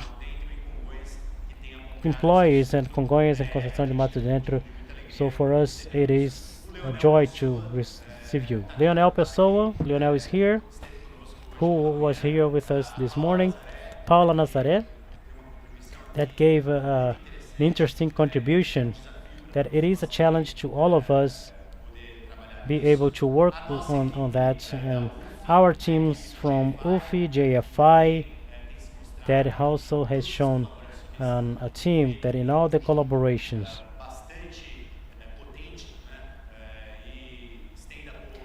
and you can extend poll to our colleagues that stayed in the United States.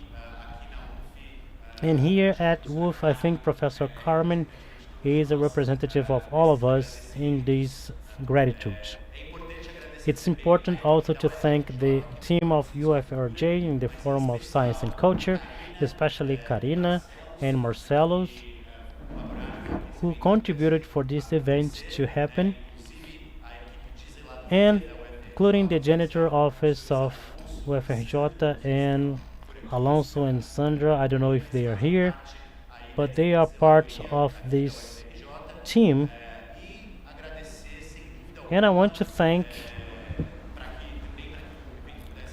for this event to happen in the way that it was the synthesis. That is a company that is providing a service, but it is a wonderful service. So that makes our life even easier. Kamalo, Judge Behone, Mirella, who is here in Rio, and Flavia Fernandes, our MC, during these 2 days, and made us applaud every time they were deserved. So thank you very much, Flavia. But this event wouldn't happen if it wasn't the contribution of PAFAPERJ, that is our agency to support the research in Rio, that undoubtedly was a decisive factor for the hosting of this event. And this event, I think it's important for our efforts with FAPERJ. It demonstrated not only a lot of technical consistency, but it meant also an important investment, so parallel rounds of interactions and negotiations could take place here in these 2 days. So it was very joyful to see during lunch that we had conversations and dialogues during the halls, and some ideas came outside of the microphones, and we are anxious to make these ideas be real from now on. I think I didn't forget anyone. And from our team, from the production of this event, Georgia, I want to call a round of applause to Georgia. Another round of applause to Danielle.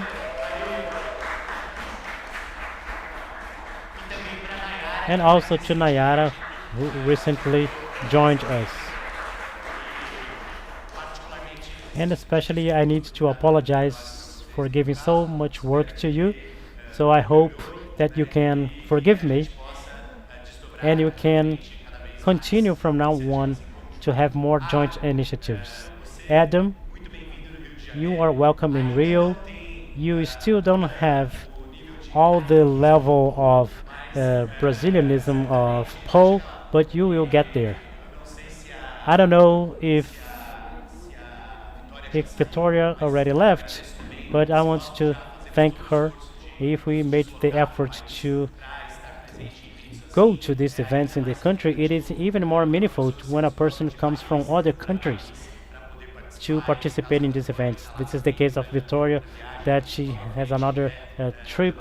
It is very iconic. So feel free. Or Dani, who is here, but she just left the table. Hernani, I think your presentation was recorded because it was so good that I think that everyone will have to look at again. I would suggest that we have a TED talk with Hernani here because it was brilliant and very impactful. So I hope we can now continue our interactions if you can, and you can enjoy the Brazil game tomorrow. And if you are going back home, have a safe trip back.